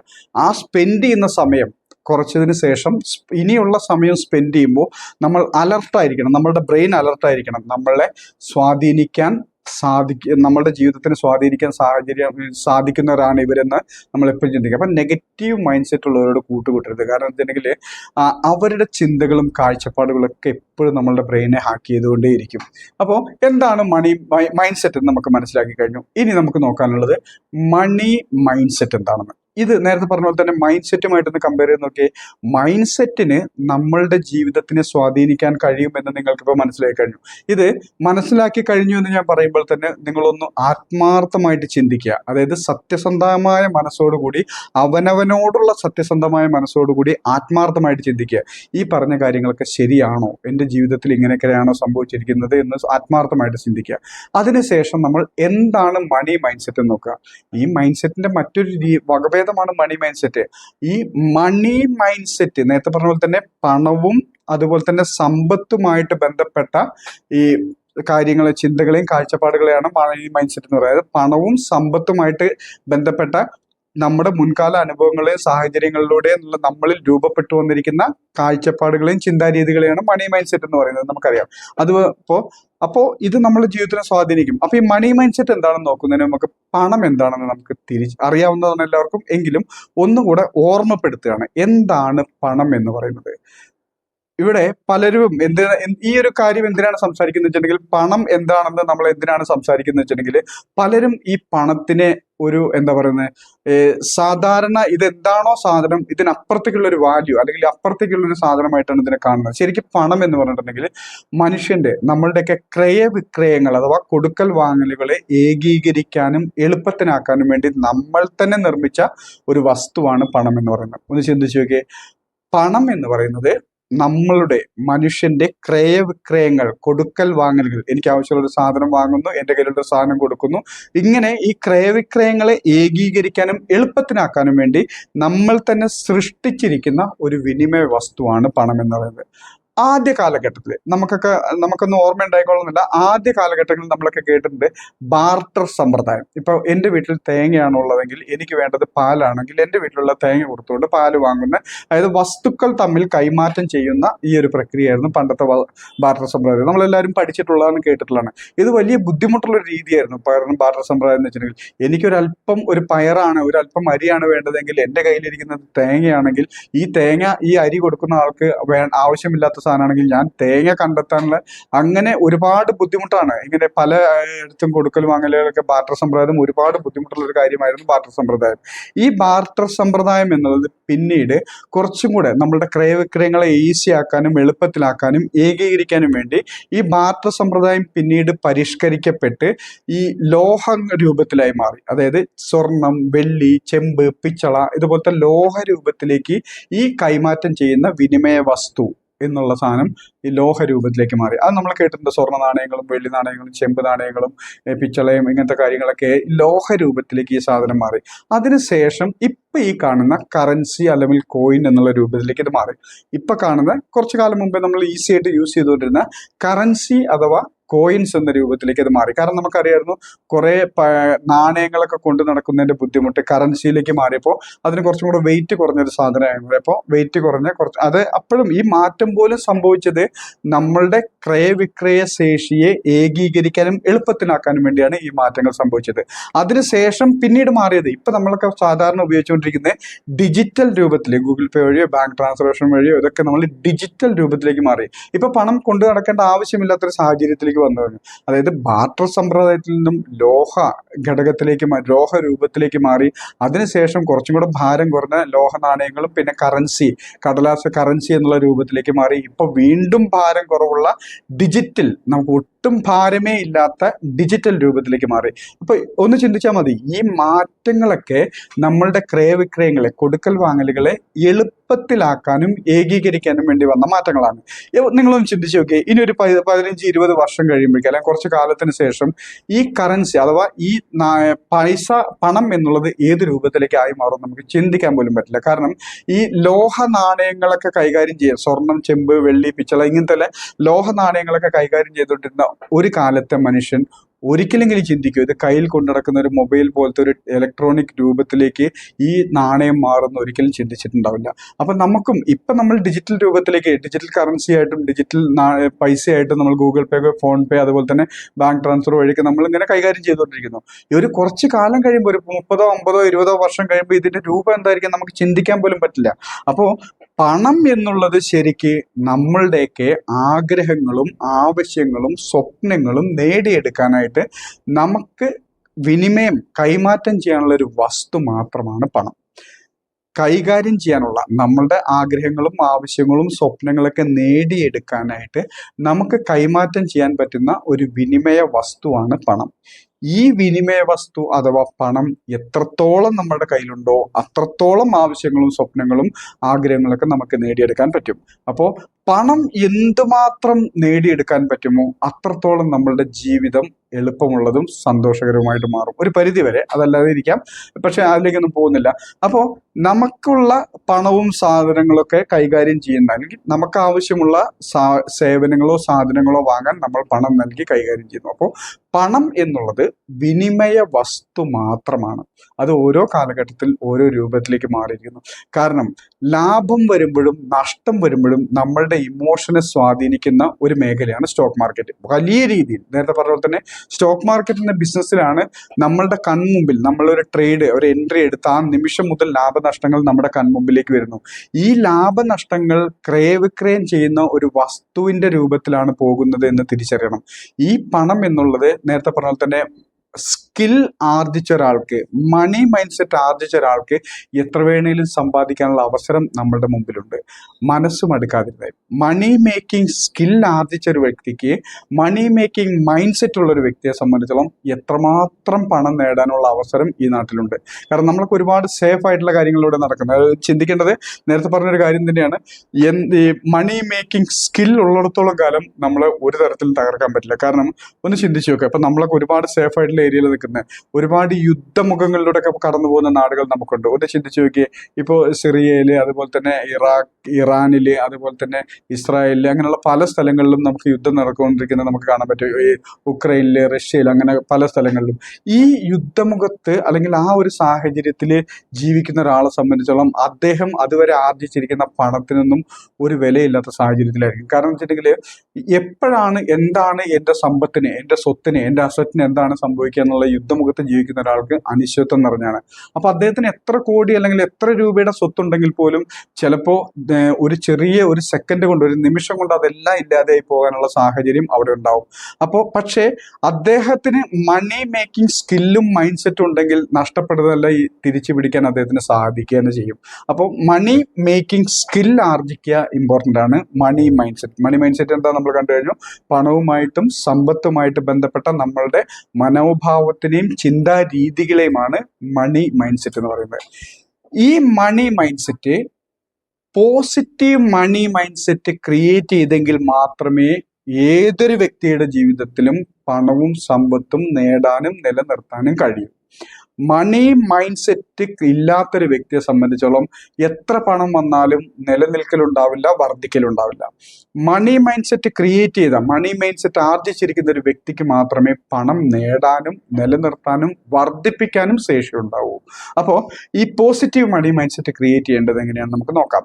വളരെ ഇമ്പോർട്ടൻ്റ് ആയിട്ടുള്ള ഒരു കാര്യമാണ്. പോസിറ്റീവ് മണി മൈൻഡ് സെറ്റ് ഉള്ള ഒരു വ്യക്തിയെ സംബന്ധിച്ചിടത്തോളം തകർന്നടിഞ്ഞു പോയാലും, പോസിറ്റീവ് മണി മൈൻഡ് സെറ്റും മണി മേക്കിംഗ് സ്കില്ലും ഉള്ള ഒരാളെ സംബന്ധിച്ചിടത്തോളം എത്ര തകർന്നടിഞ്ഞു പോയാലും തിരിച്ചു കയറി വരാൻ വലിയ ബുദ്ധിമുട്ടൊന്നുമില്ല, ഈസി ആയിട്ട് കയറി വരാൻ പറ്റും. അപ്പോൾ എന്താണ് പോസിറ്റീവ് മണി മൈൻഡ് സെറ്റ് നമുക്ക് നോക്കാം. ഈ പണം കൈകാര്യം ചെയ്യാൻ പണവുമായിട്ട് ബന്ധപ്പെട്ട ചിന്തകളും കാഴ്ചപ്പാടുകളാണല്ലോ മണി മൈൻഡ് സെറ്റ് എന്ന് പറയുന്നത്. ഈ പണം കൈകാര്യം ചെയ്യാൻ നമ്മളുടെ ജീവിതത്തിൽ 3 സന്ദർഭങ്ങളാണുള്ളത്. പണം കൈകാര്യം ചെയ്യാൻ നമ്മളുടെ ജീവിതത്തിൽ 3 സന്ദർഭങ്ങളാണുള്ളത്. പണം സ്വീകരിക്കുക, പണം സൂക്ഷിക്കുക അഥവാ കരുതി വെക്കുക, പണം നൽകുക, ഗിവ്. ഈ 3 കാര്യങ്ങളാണ് പണവുമായിട്ട് ബന്ധപ്പെട്ട നമ്മളുടെ ജീവിതത്തിൽ പണം കൈകാര്യം ചെയ്യാനുള്ള അവസരം എന്ന് പറയുന്നത് 3 എണ്ണമാണ്. ഒന്ന്, പണം സ്വീകരിക്കുക എന്ന് പറയുമ്പോൾ നമ്മളുടെ കൈവശമുള്ള സേവനമോ സാധനമോ മറ്റൊരാൾക്ക് കൊടുക്കുമ്പോൾ അത് നമുക്ക് അവർ ആ സേവനം സ്വീകരിച്ചുകൊണ്ട് അല്ലെങ്കിൽ സാധനം സ്വീകരിച്ചുകൊണ്ട് പണമായിട്ട് നൽകുന്നു. ഇതിനെയാണ് പണം സ്വീകരിക്കാനുള്ള അവസരം. ഇത് സൂക്ഷിക്കുക, അതായത് സൂക്ഷിക്കുക എന്ന് പറഞ്ഞെങ്കിൽ നമ്മൾ അലമാരിയിൽ അല്ലെങ്കിൽ എവിടെയെങ്കിലും കൊണ്ട് സൂക്ഷിക്കുക മാത്രമല്ല ഉദ്ദേശിക്കുന്നത്. ഇൻവെസ്റ്റ് ചെയ്യുന്നതിനെയും അതുപോലെ തന്നെ മറ്റു കാര്യങ്ങളിലേക്ക് മാറ്റി വെക്കുന്നതിനൊക്കെ സൂക്ഷിക്കുക എന്നുള്ള ഗണത്തിൽ പെടും. നമ്മുടെ ഫ്യൂച്ചറിന് വേണ്ടി കരുതി വെക്കുന്നതിനൊക്കെ ഇൻവെസ്റ്റ്മെന്റ് രൂപത്തിലോ പണമായിട്ടോ ബാങ്കിൽ സൂക്ഷിക്കുന്നതിനോ മ്യൂച്വൽ ഫണ്ടിൽ സൂക്ഷിക്കുന്നതോ സ്റ്റോക്ക് സൂക്ഷിക്കുന്നതോ ബിൽഡിംഗ് വാങ്ങുന്നതോ വീട് വെക്കുന്നതോ ഇതെല്ലാം ഒരു ബിസിനസ് തുടങ്ങുന്നതൊക്കെ പണം സൂക്ഷിക്കലുമായിട്ട് ബന്ധപ്പെട്ട കാര്യങ്ങളിലേക്ക് വരും. ഈ പണം സൂക്ഷിക്കുമ്പോഴും സ്വീകരിക്കുമ്പോഴും പണം നൽകുമ്പോൾ അവിടെയും കൂടെ ഉണ്ട്. പണം നൽകുമ്പോൾ അതായത് മറ്റൊരാളുടെ കയ്യിൽ നിന്നും സാധനമോ സേവനമോ സ്വീകരിച്ച് തക്കതായ പ്രതിഫലം നൽകുമ്പോഴാണ് പണം നൽകുക. ഈ 3 സാഹചര്യത്തിലും സ്വീകരിക്കുമ്പോഴും സൂക്ഷിക്കുമ്പോഴും നൽകുമ്പോഴും ആത്മാർത്ഥമായിട്ടും സന്തോഷത്തോടു കൂടിയും ചെയ്യണം. കാരണം നമുക്കറിയാം, ആത്മാർത്ഥമായിട്ടും സന്തോഷത്തോടു കൂടിയും ചെയ്യുന്നത് ഇനിയും നേടാനും നിലനിർത്താനും നമ്മളെ സഹായിക്കും. പണം സ്വീകരിക്കുമ്പോൾ സന്തോഷത്തോടു കൂടി ആത്മാർത്ഥമായിട്ട്, കാരണം നമുക്കറിയാം എത്രത്തോളം പണമുണ്ടോ അത്രത്തോളം ആവശ്യങ്ങളും ആഗ്രഹങ്ങളും സ്വപ്നങ്ങളും നമുക്ക് നേടിയെടുക്കാൻ പറ്റും. പണം സ്വീകരിക്കുമ്പോൾ ആത്മാർത്ഥമായിട്ട് സന്തോഷത്തോടു കൂടി സ്വീകരിക്കുക. പണം സൂക്ഷിക്കുമ്പോൾ, കരുതുമ്പോൾ ആത്മാർത്ഥമായിട്ട് സന്തോഷത്തോടുകൂടി എൻ്റെ നാളത്തെ ഒരു ആവശ്യത്തിന് വേണ്ടി അല്ലെങ്കിൽ ഫ്യൂച്ചറിലെ ഒരു ആവശ്യത്തിന് വേണ്ടിയിട്ടാണ് പണം ഞാൻ സൂക്ഷിക്കുന്നത് എന്ന് മനസ്സിലാക്കുക. പണം നൽകുമ്പോൾ ആത്മാർത്ഥമായിട്ടും സന്തോഷത്തോടും കൂടി തന്നെ നൽകണം. ആത്മാർത്ഥമായിട്ടും സന്തോഷത്തോടും കൂടി തന്നെ പണം നൽകുമ്പോഴും നമ്മളുടെ മൈൻഡിലുണ്ടായിരിക്കണം. കാരണം നമ്മൾ പണം നൽകുന്നത് നമുക്ക് ആവശ്യമുള്ള ഒരു സാധനമോ സേവനമോ സ്വീകരിക്കുന്നത് കൊണ്ടാണ്. അപ്പോൾ ഈ സ്വീകരിക്കാനായിട്ട് പണം നൽകുമ്പോഴും ആത്മാർത്ഥമായിട്ടും സന്തോഷത്തോടു കൂടി നൽകുക. അതായത് പണം കൈകാര്യം ചെയ്യുന്ന ഈ 3 സന്ദർഭങ്ങളും സ്വീകരിക്കുമ്പോഴും സൂക്ഷിക്കുമ്പോഴും നൽകുമ്പോഴും ആത്മാർത്ഥമായിട്ടും സന്തോഷത്തോടു കൂടിയും പണത്തിനെ കൈകാര്യം ചെയ്യുക. അതോടൊപ്പം വളരെ വളരെ ഇമ്പോർട്ടൻ്റ് ആയിട്ടുള്ള ഒരു കാര്യം കൂടെ, പണം നേടാനും നിലനിർത്താനും വർദ്ധിക്കാനും മണി മൈൻഡ് സെറ്റ് ക്രിയേറ്റ് ചെയ്യണം എന്ന് പറഞ്ഞു. ഈ മണി മൈൻഡ് സെറ്റ് ഉണ്ടാകുന്നത് ഈ പറഞ്ഞ 6 കാര്യങ്ങൾ നമ്മുടെ ലൈഫിൽ പണവുമായിട്ട് ബന്ധപ്പെട്ട് കൈകാര്യം ചെയ്യുമ്പോഴാണ്. അതായത് പണത്തിനെ ആത്മാർത്ഥമായിട്ട് സ്നേഹിക്കണം. ഒന്നാമത്തെ കാര്യം, പണത്തിനെ ആത്മാർത്ഥമായിട്ട് സ്നേഹിക്കണം. ചിന്തിച്ചു നോക്കിയേ, ആത്മാർത്ഥമായിട്ട് സ്നേഹിക്കുന്ന ഒരു വസ്തു, ഒരു വ്യക്തി, ഒരു സാധനം നമ്മളുടെ ജീവിതത്തിൽ എന്നെന്നും നിലനിൽക്കാൻ നമ്മൾ ആഗ്രഹിക്കും. ആത്മാർത്ഥമായിട്ട് സ്നേഹിക്കുന്ന എന്തും നമ്മളുടെ ജീവിതത്തിൽ എന്നെന്നും നിലനിൽക്കാൻ നമ്മൾ ആഗ്രഹിക്കും. അത് നമ്മളിൽ നിന്ന് നഷ്ടപ്പെട്ടു പോകുന്നത്, അകന്നു പോകുന്നത് നമുക്ക് അത്ര ഇഷ്ടമുള്ള കാര്യമല്ല, ബുദ്ധിമുട്ടുള്ള കാര്യമാണ്. അപ്പോൾ പണത്തിന് ആത്മാർത്ഥമായിട്ട് സ്നേഹിക്കുമ്പോൾ സ്വാഭാവികമായിട്ടും അത് നമ്മളിലേക്ക് വരാനും നമ്മൾ അതിനെ സ്വീകരിക്കാനും നമ്മളിൽ അത് വർദ്ധിപ്പിക്കാനും നമ്മളുടെ ഭാഗത്തുനിന്ന് നമ്മളുടെ മൈൻഡ്, നമ്മളുടെ ചിന്തകളും മനോഭാവങ്ങളും കാഴ്ചപ്പാടുകളും അതിനുവേണ്ടി പണം ആത്മാർത്ഥമായിട്ട് സ്നേഹിക്കുമ്പോൾ അത് നമ്മളിലേക്ക് കൂടുതൽ സ്വീകരിക്കാൻ എത്താൻ വേണ്ടിയിട്ടുള്ള എല്ലാ പരിശ്രമവും നമ്മുടെ മൈൻഡ് സെറ്റ് ചെയ്തുകൊണ്ടിരിക്കും. അതുപോലെ തന്നെ പണത്തിന് ആത്മാർത്ഥമായിട്ട് ആഗ്രഹിക്കുക. എനിക്ക് ഇനിയും വേണം പണം എൻ്റെ ആവശ്യങ്ങൾക്ക് വേണ്ടി, എൻ്റെ ആവശ്യം കഴിഞ്ഞാൽ എൻ്റെ കുടുംബത്തിന് വേണ്ടിയിട്ടും അല്ലെങ്കിൽ എൻ്റെ സറൗണ്ടിങ്ങിലുള്ള മറ്റുള്ളവർക്ക് വേണ്ടിയിട്ടൊക്കെ എനിക്ക് നന്മകൾ ചെയ്യാൻ പണം കൂടിയേ തീരൂ. കാരണം എൻ്റെ ആവശ്യത്തിന് ഇത്ര മതി എന്ന് തീരുമാനിക്കുമ്പോൾ എന്നെ സംബന്ധിച്ചോളം ഞാൻ അവിടെ ലിമിറ്റ് ചെയ്യാണ്, ഒരു പരിധിവരെ സ്വാർത്ഥനാവുകയാണ്. എൻ്റെ ആവശ്യത്തിനും എൻ്റെ കുടുംബത്തിനും വേണ്ടിയിട്ട് എനിക്ക് ഇത്രയൊക്കെ പണം മതി എന്ന് നമ്മൾ ചിന്തിക്കുമ്പോൾ ഞാൻ അവിടെ ഒരു പരിധിവരെ സ്വാർത്ഥനാവുകയാണ്. എത്രത്തോളം പണം എന്നിലേക്ക് വരുന്നോ, എൻ്റെയും എൻ്റെ കുടുംബത്തിലെയും മറ്റുള്ളവരുടെ ആവശ്യം കഴിഞ്ഞ് എനിക്ക് സൊസൈറ്റിക്ക് വേണ്ടിയിട്ട്, എനിക്ക് നാടിന് വേണ്ടിയിട്ട്, എനിക്ക് മറ്റുള്ളവർക്ക് വേണ്ടിയിട്ട് നന്മകൾ ചെയ്യാൻ പണമുണ്ടെങ്കിൽ എനിക്ക് ഈസി ആയിട്ട് ചെയ്യും. അപ്പോൾ അതിനുവേണ്ടി പരമാവധി പണം വേണമെന്ന് ഞാൻ ആഗ്രഹിക്കുന്നത് നേടിയെടുക്കാൻ നമ്മൾ ശ്രമിക്കുക തന്നെ ചെയ്യും. നിങ്ങളുടെ ജീവിതത്തിലെ ഇന്നേ വരെയുള്ള കാര്യങ്ങൾ, നിങ്ങൾ നേടിയെടുത്ത കാര്യങ്ങളൊക്കെ ചിന്തിച്ചു നോക്കിയാൽ മതി. നിങ്ങളൊരു വാഹനം മേടിച്ചിട്ടുണ്ടെങ്കിൽ, ഒരു നല്ല മൊബൈൽ ഫോൺ മേടിച്ചിട്ടുണ്ടെങ്കിൽ, ഒരു വീട് മേടിച്ചിട്ടുണ്ടെങ്കിൽ, നിങ്ങൾ എന്ത് ചെയ്തിട്ടുണ്ടെങ്കിലും, നിങ്ങൾ എന്ത് നേടിയെടുത്തിട്ടുണ്ടെങ്കിലും അത് നിങ്ങൾ ആത്മാർത്ഥമായിട്ട് ആഗ്രഹിച്ചത് കൊണ്ട് മാത്രം നേടിയെടുത്തതാണ്. നിങ്ങളിലേക്ക് വന്നു ചേർന്നല്ല, നിങ്ങൾ നേടിയെടുത്ത കാര്യങ്ങളൊക്കെ നിങ്ങൾ ആത്മാർത്ഥമായിട്ട് ആഗ്രഹിച്ചത് കൊണ്ട് നേടിയെടുത്താണ്. അപ്പോൾ പണത്തിനെ ആത്മാർത്ഥമായിട്ട് സ്നേഹിക്കുക, അതുപോലെ തന്നെ പണത്തിനെ ആത്മാർത്ഥമായിട്ട് ആഗ്രഹിക്കുക, അതുപോലെ തന്നെ പണത്തിനെ റെസ്പെക്റ്റ് ചെയ്യണം. ഒരിക്കലും അവഗണിക്കരുത്, റെസ്പെക്റ്റ് ചെയ്യുക. നമുക്കറിയാം, നമ്മൾ എല്ലാ സാധനങ്ങളെയൊന്നും എല്ലാ കാര്യങ്ങളൊന്നും റെസ്പെക്റ്റ് ചെയ്യില്ല. നമുക്ക് വേണ്ടപ്പെട്ട ആവശ്യമുള്ള, നമുക്ക് ഇനിയും വേണമെന്നത് കരുതുന്ന സാധനങ്ങളെ, നമ്മുടെ ലൈഫിൽ ഇനിയും ആ ഒരു ഇത് വേണം എന്നുള്ള ഒരു എന്താ പറയുക, ആ ഒരു സാധനം വേണം എന്നുള്ളതിന് മാത്രമേ നമ്മൾ റെസ്പെക്റ്റ് ചെയ്യാറുള്ളൂ.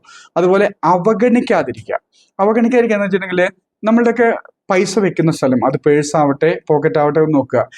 പലപ്പോഴും അവഗണനയോടെ ആയിരിക്കും കൈകാര്യം ചെയ്യുന്നത്. ചുരുട്ടി കൂട്ടി അങ്ങനെയൊക്കെ വെച്ചിട്ടൊക്കെ ആയിരിക്കും അവഗണിച്ചുകൊണ്ടിരിക്കും. അതുപോലെ താഴത്തെ ഒരു ചെറിയ കോയിൻ കിടന്ന, 1 രൂപ 2 രൂപ അങ്ങനത്തെ കോയിനൊക്കെ കിടന്നിട്ടുണ്ടെങ്കിൽ പലപ്പോഴും നമ്മളത്, പലപ്പോഴും എല്ലായ്പ്പോഴും നല്ല, പലപ്പോഴും നമ്മളത് എടുക്കാതിരിക്കും, ഒന്ന് അങ്ങോട്ടോ നീക്കിയിട്ട് അങ്ങനെയൊക്കെ ചെയ്യും. ഒരിക്കലും ചെയ്യരുത്. അതായത് നമ്മൾ സ്നേഹിക്കുന്ന, നമ്മൾ ആത്മാർത്ഥമായിട്ട് വേണമെന്ന് ആഗ്രഹിക്കുന്നത് എത്ര ചെറുതോ വലുതാവട്ടെ, അതിനെ നമ്മൾ റെസ്പെക്റ്റ് ചെയ്യണം. ഒരിക്കലും അവഗണിക്കരുത്. ഒന്ന് ചിന്തിക്കുക, റെസ്പെക്റ്റ് ചെയ്യുന്നത് നമ്മളുടെ ജീവിതത്തിൽ എന്നെന്നും നിലനിൽക്കും. അവഗണിക്കുന്നത്, നിങ്ങൾ എന്തിനെങ്കിലും നിരന്തരമായിട്ട് അവഗണിച്ചു നോക്കി, അതൊരിക്കലും നിങ്ങളുടെ ജീവിതത്തിൽ നിലനിൽക്കില്ല. അവഗണിക്കുന്ന എന്ത് കാര്യമാണ് നമ്മുടെ ജീവിതത്തിൽ നിലനിൽക്കുന്നത്? അപ്പോൾ നിരന്തരം നിങ്ങൾ എന്തിനെങ്കിലും അവഗണിച്ചു കൊണ്ടിരുന്നാൽ, അറിഞ്ഞോ അറിയാതെ നമ്മൾ അതിനെ അവഗണിച്ചു കൊണ്ടിരുന്നുണ്ടെങ്കിൽ ആ സാധനം നമ്മുടെ ജീവിതത്തിൽ നിലനിൽക്കില്ല. അപ്പൊ അതുപോലെ പണത്തിനെയും അവഗണിക്കരുത്. സത്യസന്ധത പുലർത്തണം പണത്തിനോട്. സത്യസന്ധത. കാരണം നമ്മൾ എന്തുമാത്രം ആത്മാർത്ഥമായിട്ട് സത്യസന്ധതയോടെ എവിടേക്ക് നിൽക്കുന്നോ അവിടെ നമുക്കൊരു വാല്യൂ ഉണ്ടാവും. പണവും അങ്ങനെ തന്നെയാണ്. പണത്തിനോട് സത്യസന്ധത പുലർത്തുക. അതായത് ഈ നമ്മളുടെ മനസാക്ഷിക്ക് നിരക്കാത്ത രീതിയിൽ ഒരു പണവും നമ്മളുടെ കയ്യിൽ വരുന്നില്ല എന്ന് ഉറപ്പുവരുത്തുക. നമ്മളുടെ മനസാക്ഷിക്ക് നിരക്കാത്ത ഒരു രീതിയിലുള്ള പണവും, ഒരു രീതിയിലും നമ്മുടെ മനസാക്ഷിക്ക് നിരക്കാത്ത രീതിയിൽ പണം നമ്മളുടെ കയ്യിലേക്ക് വരുന്നില്ല എന്ന് ഉറപ്പുവരുത്തുക. അതാണ് പണത്തിനോട് സത്യസന്ധത പുലർത്തുക. അതുപോലെ തന്നെ നമ്മൾ പണം കൈകാര്യം ചെയ്യുമ്പോൾ സത്യസന്ധമായിട്ട് വേണം കൈകാര്യം ചെയ്യുക. ഉദാഹരണത്തിന്, ഒരാൾക്ക് 100 രൂപ കൊടുക്കാനുണ്ടെങ്കിൽ എൻ്റെ കയ്യിൽ ഇപ്പോൾ 90 രൂപ ഉള്ളെങ്കിൽ ഞാൻ ഇത് 100 ഉണ്ട് എന്ന് പറഞ്ഞിട്ട് 90 കൊടുക്കരുത്. എൻ്റെ കയ്യിൽ ഇതേ ഉള്ളൂ, ബാക്കി ഞാൻ പിന്നീട് തരാം എന്നുള്ള രീതിയിലേക്ക് കൊടുക്കാവുള്ളൂ. അതായത് സത്യസന്ധത പുലർത്തണം. ഒരു കാരണവശാലും പണത്തിനെ അറിഞ്ഞുകൊണ്ട് നമ്മൾ കള്ളത്തരം കാണിക്കരുത്. പണത്തിനോട് സത്യസന്ധത പുലർത്തണം. അതുപോലെ ഇമ്പോർട്ടൻ്റ് ആണ്, പണത്തിനെ ഭയത്തോടെ ആശങ്കയോടെ കാണാതിരിക്കുക. ഇത് വളരെ ഇമ്പോർട്ടൻ്റ് ആണ്. കാരണം ഭയത്തോടെ ആശങ്കയോടെയാണ് സ്റ്റോക്ക് മാർക്കറ്റിൽ ഇറങ്ങുമ്പോൾ പലപ്പോഴും പണത്തിനെ കാണുന്നത്. അല്ല എന്ന് പറയാൻ ശ്രമിക്കും, പക്ഷെ സത്യസന്ധമായിട്ട് പറഞ്ഞാൽ മിക്കവരും പണത്തിനെ ഭയത്തോടെ ആശങ്കയോടാണ് സ്റ്റോക്ക് മാർക്കറ്റിലെങ്കിലും കാണുന്നത്. ഒരു ലോസ് വന്നു കഴിഞ്ഞിട്ടുണ്ടെങ്കിൽ, ഉദാഹരണത്തിന് ഞാനൊരു ട്രേഡ് എടുത്തു, എനിക്ക് 2000 രൂപ, എക്സാമ്പിൾ ഒരു 2000 രൂപ ലോസ് വന്നു. ഈ ലോസ് വന്നു കഴിഞ്ഞാൽ ആ ട്രേഡ് എക്സിറ്റ് ചെയ്യേണ്ട സാഹചര്യം ഉണ്ടെങ്കിൽ പോലും ഞാൻ എക്സിറ്റ് ചെയ്യാതെ ക്ഷമയോടെ കാത്തിരിക്കുന്നത് ഈ ലോസ് വന്നാൽ എൻ്റെ പണം നഷ്ടപ്പെടുമല്ലോ എന്ന ഭയം കൊണ്ട് തന്നെയാണ്. ഒരു പ്രോഫിറ്റ് വന്നു കഴിഞ്ഞിട്ടുണ്ടെങ്കിൽ, ഒരു 2000 രൂപ പ്രോഫിറ്റ് വന്നു കഴിഞ്ഞിട്ടുണ്ടെങ്കിൽ, അത് എങ്ങാൻ തിരിച്ചിറങ്ങിയ ഒരു 1800 താഴേക്ക് ഇറങ്ങിയാൽ വന്ന പ്രോഫിറ്റ് നഷ്ടപ്പെടുമല്ലോ എന്നുള്ള ഭയം കൊണ്ട് അത് പാനിക്കായിട്ട് എക്സിറ്റ് ചെയ്യുന്നു. സ്റ്റോക്ക് മാർക്കറ്റിൽ ട്രേഡ് എടുത്തതിന് ശേഷം, ഇൻവെസ്റ്റ്മെന്റ് ചെയ്തതിന് ശേഷം മിക്കവർക്കും എക്സിറ്റ് എന്നുള്ളത് ഭയത്തിൽ ചെയ്യുന്നൊരു സാധനമാണ്. ഈ ഭയം നമ്മളെ പണത്തിൽ നിന്നും അകറ്റും. ഒന്ന് ചിന്തിച്ചു നോക്കിയേ, ഭയമുള്ള എന്തിനോടൊപ്പമാണ് നിങ്ങൾ ജീവിതകാലം മുഴുവൻ മുന്നോട്ട് പോകുന്നത്? എനിക്ക് പാമ്പുകളെ പേടിയാണെന്ന് സങ്കല്പിക്കാം. പാമ്പുകളെ പേടിയുള്ള ഞാൻ പാമ്പിനോടൊപ്പം ജീവിക്കുമോ? അതുപോലെ എനിക്ക് മറ്റെന്തെങ്കിലും ഒരു വസ്തു പേടിയാണെന്ന് വെക്കുക, പല്ലി, പാറ്റ, പഴുതാര, വട്ടവർ. എനിക്ക് ഒരു വസ്തുവിനെ പേടിയാണെങ്കിൽ അതിനോടൊപ്പം ഞാൻ എത്ര കാലം ജീവിക്കും? ഇതുപോലെയാണ് പണം കൈകാര്യം ചെയ്യുമ്പോൾ നമ്മളുടെ മനസ്സിൽ ഭയം തോന്നുന്നുണ്ടെങ്കിൽ അത് നമ്മളിലൊപ്പം നിലനിൽക്കാൻ ബുദ്ധിമുട്ടായിരിക്കും. അപ്പോൾ ഭയത്തോടെയും ആശങ്കയോടെയും പണത്തിനെ ഒരിക്കലും കാണരുത്. ഇപ്പൊ പലർക്കും കാണുന്നുണ്ട്, ഒരു പ്രവൃത്തി നമ്മൾ ആ ഒരു സർവീസോ പ്രോഡക്റ്റോ കൊടുത്തു കഴിഞ്ഞെങ്കിൽ എത്രയാണ് അതിന്റെ വില, അല്ലെങ്കിൽ എത്രയാണ് നിങ്ങളുടെ ചാർജ് എന്ന് ചോദിച്ചു കഴിഞ്ഞാൽ പലപ്പോഴും നമ്മൾ അതിന് ഉത്തരം പറയാൻ മടിക്കുന്നുണ്ടെങ്കിൽ പല കാരണം കൊണ്ടായിരിക്കാം. ഉത്തരം പറയാൻ മടിക്കുന്നുണ്ടെങ്കിൽ അവിടെ പണം സ്വീകരിക്കുന്നതിനെ ഭയത്തോടെയാണ് നമ്മൾ കാണുന്നതെന്ന് അർത്ഥം. അപ്പൊ പണത്തിനെ ഭയത്തോടെ കാണാതിരിക്കുക, ആശങ്കയോടെ കാണാതിരിക്കുക. അതുപോലെ പണം സ്വീകരിക്കാനുള്ള മൈൻഡിന്റെ ശേഷിയെ വർദ്ധിപ്പിക്കണം. പണം സ്വീകരിക്കാനുള്ള മൈൻഡിന്റെ ശേഷിയെ വർദ്ധിപ്പിക്കണം. പലപ്പോഴും നമ്മളുടെയൊക്കെ ജീവിതത്തിൽ നിങ്ങൾക്കൊരു മാസം എത്ര രൂപ വരുമാനം വേണമെന്ന് ചോദിച്ചിട്ടുണ്ടെങ്കിൽ പലരും പല ഉത്തരങ്ങളായിരിക്കും പറയുന്നത്. പല രീതിയിലുണ്ടാവും.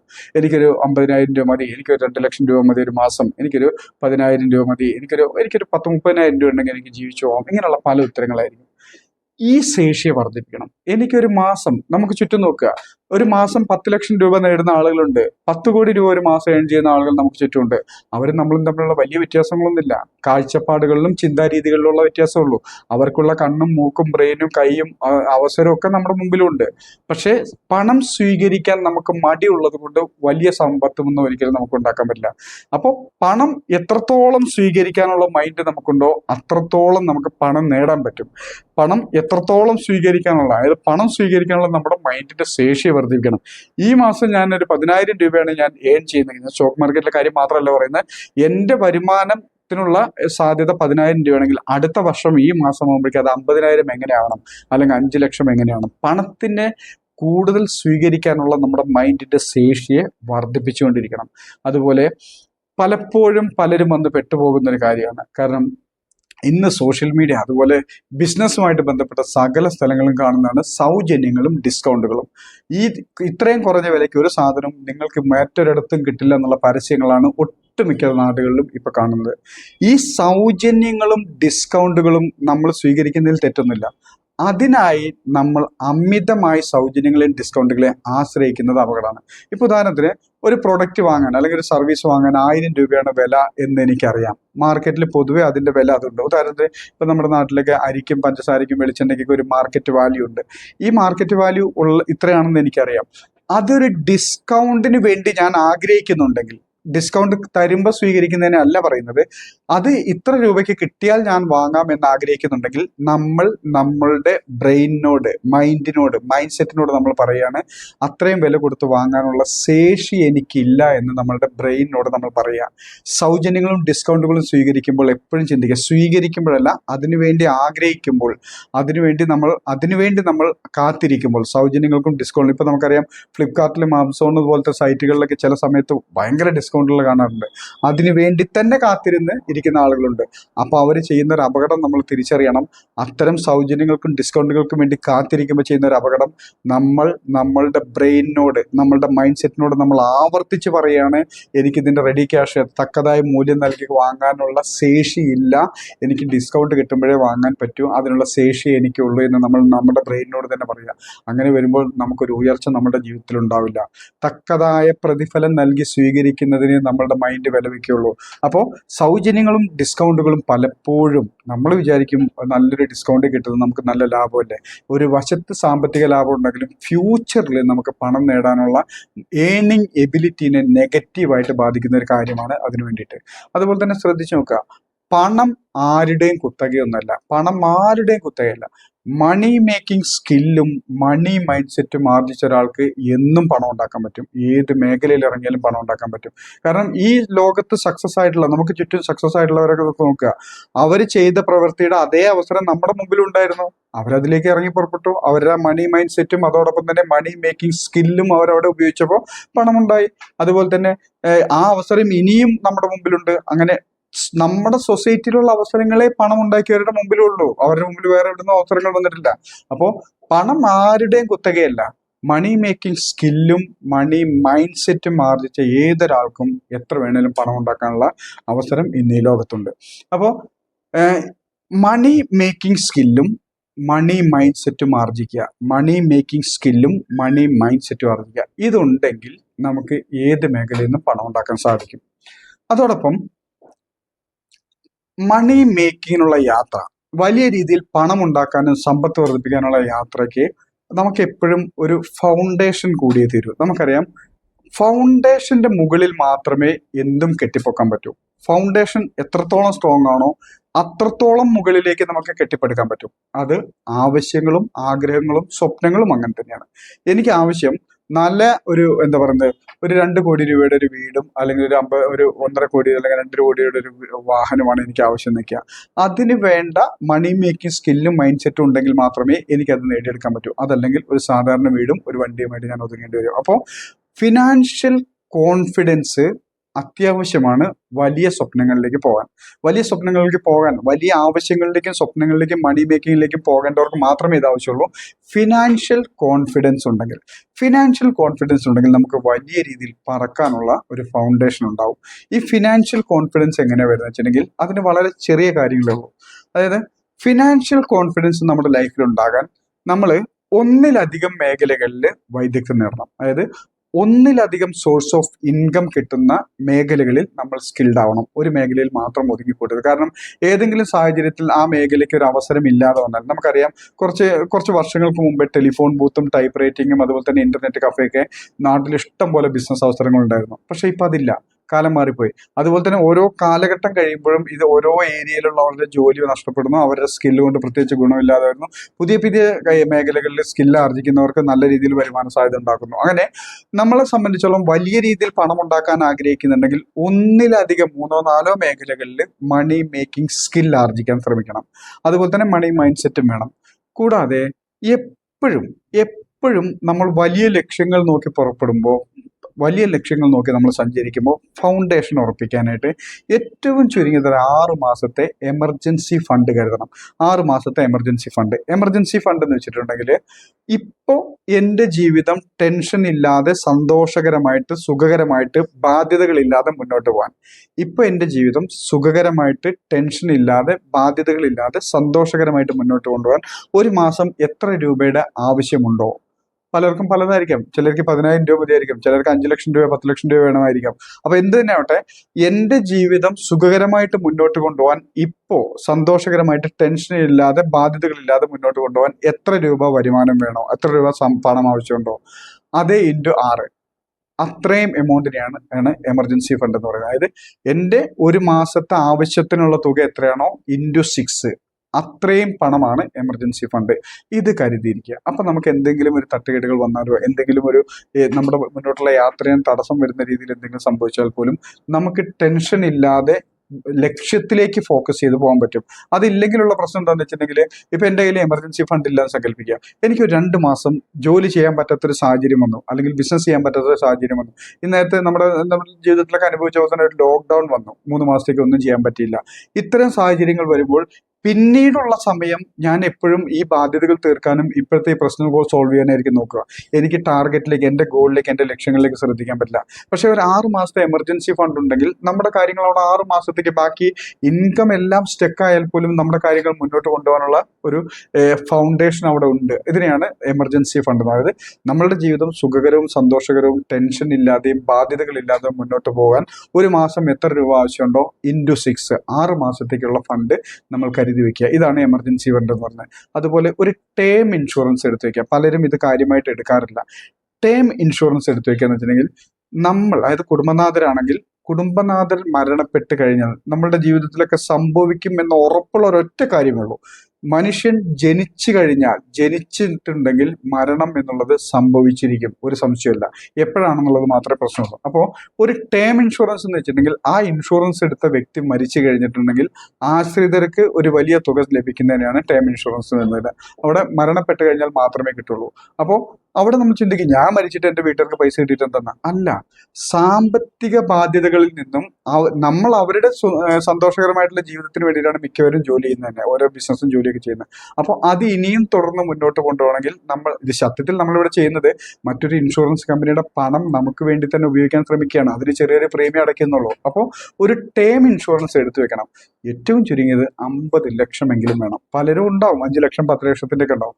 ഏറ്റവും ചുരുങ്ങിയത് 50 ലക്ഷം, 1 കോടി 2 കോടി 5 കോടി. നമുക്ക് ഒരു എലിജിബിലിറ്റി ഉണ്ട്. ടേം ഇൻഷുറൻസിന് ഓരോ വ്യക്തിക്കും ഒരു എലിജിബിലിറ്റി ഉണ്ട്. മാക്സിമം എൻ്റെ എലിജിബിലിറ്റി എത്രയാണോ അത്രയുള്ള ടേം ഇൻഷുറൻസ് ഞാൻ എടുത്തിരിക്കണം. അത് നിർബന്ധമാണ്. കാരണം നമ്മൾ പ്രവർത്തിക്കുന്നത് മുഴുവൻ നമുക്ക് വേണ്ടി മാത്രമല്ല, നമ്മളെ ആശ്രയിക്കുന്നവർക്ക് വേണ്ടിയിട്ടാണ്. അപ്പോൾ അപ്രതീക്ഷിതമായിട്ട് നമ്മുടെ ജീവിതത്തിന്, നമ്മുടെ ലൈഫിന് എന്തെങ്കിലും സംഭവിച്ചു കഴിഞ്ഞാൽ ഫിനാൻഷ്യൽ പ്രൊട്ടക്ഷൻ എങ്കിലും അവരുടെ ലൈഫിനെ നേടിക്കൊടുക്കാനായിട്ട് ഒരു ടേം ഇൻഷുറൻസ് എടുത്തു വെക്കണം. അത് നമുക്ക് എത്ര എലിജിബിലിറ്റി ഉണ്ടോ അത്രയും എടുത്തു വെക്കാൻ ശ്രമിക്കുക. അതുപോലെ തന്നെ ഫാമിലി ഹെൽത്ത് ഇൻഷുറൻസ് നിങ്ങളെ ആശ്രയിച്ച് നിങ്ങളുടെ കുടുംബത്തിൽ ആരൊക്കെ ഉണ്ടോ എല്ലാവർക്കും ഹെൽത്ത് കവറേജ് കിട്ടുന്ന രീതിയിലുള്ള ഫാമിലി ഹെൽത്ത് ഇൻഷുറൻസ് എടുത്തു വെച്ചിരിക്കണം. റീസൺ, ഒട്ടുമിക്കവരുടെയും സമ്പത്തിനെയും അതുപോലെ തന്നെ അവരുടെ സമ്പാദ്യത്തിനെയൊക്കെ കാർന്ന് തിന്നുന്ന ഒന്നാണ് ഹോസ്പിറ്റൽ എക്സ്പെൻസ് അഥവാ നമ്മുടെ ആശുപത്രി ചെലവുകൾ എന്ന് പറയുന്ന സാധനം. അപ്പോൾ ഇതിൽ നിന്നും പ്രൊട്ടക്ട് ചെയ്യാൻ വേണ്ടി ഇത് നേരത്തെ പറഞ്ഞ പോലെ തന്നെ നമ്മൾ ശരിക്കും ഒരു ഇൻഷുറൻസ് കമ്പനിയുടെ പണം തന്നെയാണ് ഇവിടെ ഉപയോഗിക്കുന്നത്. അപ്പോൾ ഒരു ഫാമിലി ഹെൽത്ത് ഇൻഷുറൻസ് എടുത്താൽ നമുക്ക് ഈ ഹോസ്പിറ്റൽ എക്സ്പെൻസ് വന്നെങ്കിൽ പോലും നമുക്ക് ടെൻഷൻസ് ഇല്ലാതെ നമ്മളുടെ ഗോളുകൾ, നമ്മുടെ ലൈഫിലെ ആവശ്യങ്ങൾക്കായിട്ട് നമുക്ക് മുന്നോട്ട് പോകാൻ പറ്റും. അതുപോലെ പലരും അറിയാത്ത ഒരു പ്രധാന കാര്യം, മിക്കവരും ടേം ഇൻഷുറൻസും ഹെൽത്ത് ഇൻഷുറൻസും എടുത്തിട്ടുണ്ടാവും. അത്യപൂർവം ആളുകൾക്ക് മാത്രമേ ക്രിട്ടിക്കൽ അല്ലെങ്കിൽ ഡിസബിലിറ്റി ഇൽനെസ് കവറേജ് ഉണ്ടാവുള്ളൂ. ക്രിട്ടിക്കൽ അല്ലെങ്കിൽ ഡിസബിലിറ്റി ഇൽനെസ് കവറേജ് ഇത് അത്യാവശ്യമാണ്. പലർക്കും അറിയാത്തൊരു കാര്യം, അതായത് ഈ ടേം ഇൻഷുറൻസിൽ ഡെത്ത് ആരാണോ പോളിസി എടുത്തിരിക്കുന്നത് അവർക്ക് മരണം സംഭവിച്ചെങ്കിൽ മാത്രമേ ടേം ഇൻഷുറൻസിൽ നമുക്ക് കവറേജ് കിട്ടുകയുള്ളൂ. ഹെൽത്ത് ഇൻഷുറൻസിനാണെങ്കിൽ ആരോഗ്യപരമായിട്ടുള്ള കാര്യങ്ങൾക്കേ കിട്ടുള്ളൂ. ഇത് രണ്ടുമല്ലാത്തൊരവസ്ഥയുണ്ട്. നമുക്ക് ഒരു ക്രിട്ടിക്കൽ ഇൽനെസ് സംഭവിച്ചു, അതായത് ഗുരുതര രോഗം എന്തെങ്കിലും, ഇനി അങ്ങോട്ട് കാര്യമായിട്ട് പ്രവർത്തിക്കാൻ, ജോലി ചെയ്യാൻ അല്ലെങ്കിൽ നമുക്ക് ഒരു വർക്ക് ചെയ്യാൻ പറ്റാത്ത രീതിയിലുള്ള ഒരു ഗുരുതര അസുഖം വന്നു കഴിഞ്ഞാൽ അപ്പോൾ നമുക്ക് ഈ സാധാരണ ഹെൽത്ത് ഇൻഷുറൻസിന്റെ കവറേജ് മതിയാവില്ല. അപ്പോൾ ഒരു ക്രിട്ടിക്കൽ ഇൽനെസ്, അതുപോലെ ചില സംഭവിക്കാൻ പാടില്ല, പക്ഷെ എങ്ങനെയെങ്കിലും അപ്രതീക്ഷിതമായിട്ട് വല്ല ആക്സിഡന്റും സംഭവിച്ച് നമുക്കൊരു അംഗവൈകല്യം സംഭവിച്ചാൽ പിന്നെ നമ്മുടെ മുന്നോട്ടുള്ള ജീവിതം ബുദ്ധിമുട്ടേറിയതായിരിക്കും.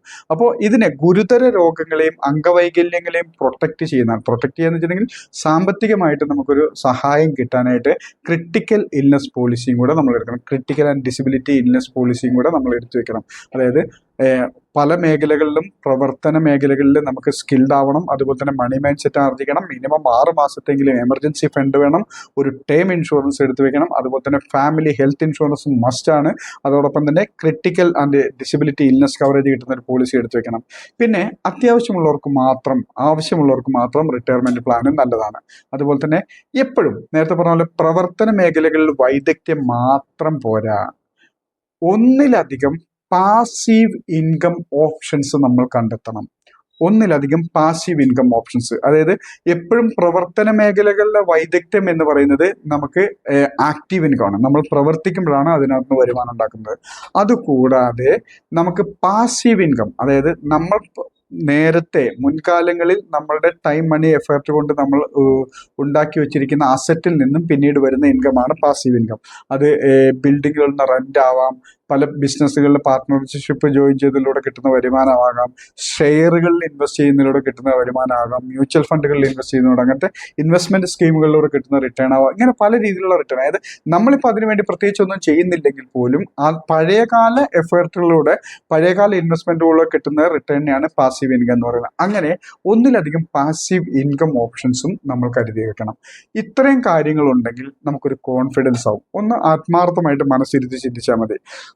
ഒന്നിലധികം മേഖലകളിൽ വൈദഗ്ധ്യം നേടിയിട്ടുണ്ടെങ്കിൽ ഒരു മേഖല തകർന്നു പോയാൽ പോലും നമുക്ക് അടുത്ത മേഖലകളിൽ നമുക്ക് ആവശ്യമുള്ള വരുമാനം നേടിക്കൊണ്ടുപോകാൻ പറ്റും. മണി മൈൻഡ് സെറ്റ് ആർജിച്ചിട്ടുണ്ടെങ്കിൽ പണം നമ്മളിലേക്ക് വരികയും ചെയ്യും, നിലനിൽക്കുകയും ചെയ്യും, വർദ്ധിക്കുകയും ചെയ്യും.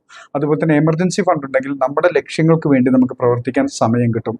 അതുപോലെ തന്നെ ടേം ഇൻഷുറൻസ് ഉണ്ടെങ്കിൽ നമ്മളുടെ ജീവിതത്തിന് എന്തെങ്കിലും ഒന്ന് സംഭവിച്ചു കഴിഞ്ഞിട്ടുണ്ടെങ്കിൽ നമ്മൾ ആശ്രയിച്ച് കഴിഞ്ഞവർക്ക് സാമ്പത്തികമായിട്ട് ബുദ്ധിമുട്ടുണ്ടാകാതെ നോക്കാൻ നമുക്ക് പറ്റും. അതുപോലെ തന്നെ ഫാമിലി ഹെൽത്ത് ഇൻഷുറൻസ് ഉണ്ടെങ്കിൽ നമ്മളെ വലിയ സാമ്പത്തിക ബാധ്യതകളിൽ നിന്ന് രക്ഷിക്കാൻ അതിന് സാധിക്കും. അതുപോലെ തന്നെ ക്രിട്ടിക്കൽ ആൻഡ് ഡിസബിലിറ്റി ഇൽനെസ്സുകളുള്ള ഒരു കവറേജ് എടുത്തിട്ടുണ്ടെങ്കിൽ നമുക്ക് മുന്നോട്ടുള്ള യാത്രയിൽ എന്തെങ്കിലും ശാരീരികമായിട്ട് ബുദ്ധിമുട്ടുകൾ ഉണ്ടെങ്കിൽ പോലും നമുക്ക് മുന്നോട്ട് സാമ്പത്തികമായിട്ടുള്ള ബാധ്യതകൾ ഇല്ലാതെ വരാൻ പറ്റും. അതുപോലെ ആവശ്യമുള്ളവർക്ക് വേണ്ടി റിട്ടയർമെന്റ് പ്ലാനും നിർബന്ധമായിട്ടും പാസീവ് ഇൻകം കിട്ടുന്ന രീതിയിലുള്ള ഇൻവെസ്റ്റ്മെന്റുകളോ അങ്ങനത്തെ കാര്യങ്ങളൊക്കെ ചെയ്തു വെച്ചിരിക്കണം. ഇത്രയും ചെയ്തിട്ടുണ്ടെങ്കിൽ നമുക്കൊരു മണി മൈൻഡ് സെറ്റ് അഥവാ സമ്പത്ത് സൃഷ്ടിക്കാനുള്ള യാത്രയ്ക്ക്, നമ്മളുടെ പണം ഉണ്ടാക്കാനുള്ള, സമ്പത്ത് സൃഷ്ടിക്കാനുള്ള യാത്രയ്ക്ക് നമുക്കൊരു ഫൗണ്ടേഷൻ ഉറപ്പിക്കാൻ പറ്റും. നല്ല സ്ട്രോങ് ആയിട്ടുള്ള ഫൗണ്ടേഷൻ ഉണ്ടെങ്കിൽ അതിൻ്റെ മുകളിലേക്ക് എത്ര വേണേലും സ്വപ്നങ്ങളും ആവശ്യങ്ങളും ആഗ്രഹങ്ങളും കെട്ടിപ്പൊക്കാൻ പറ്റും.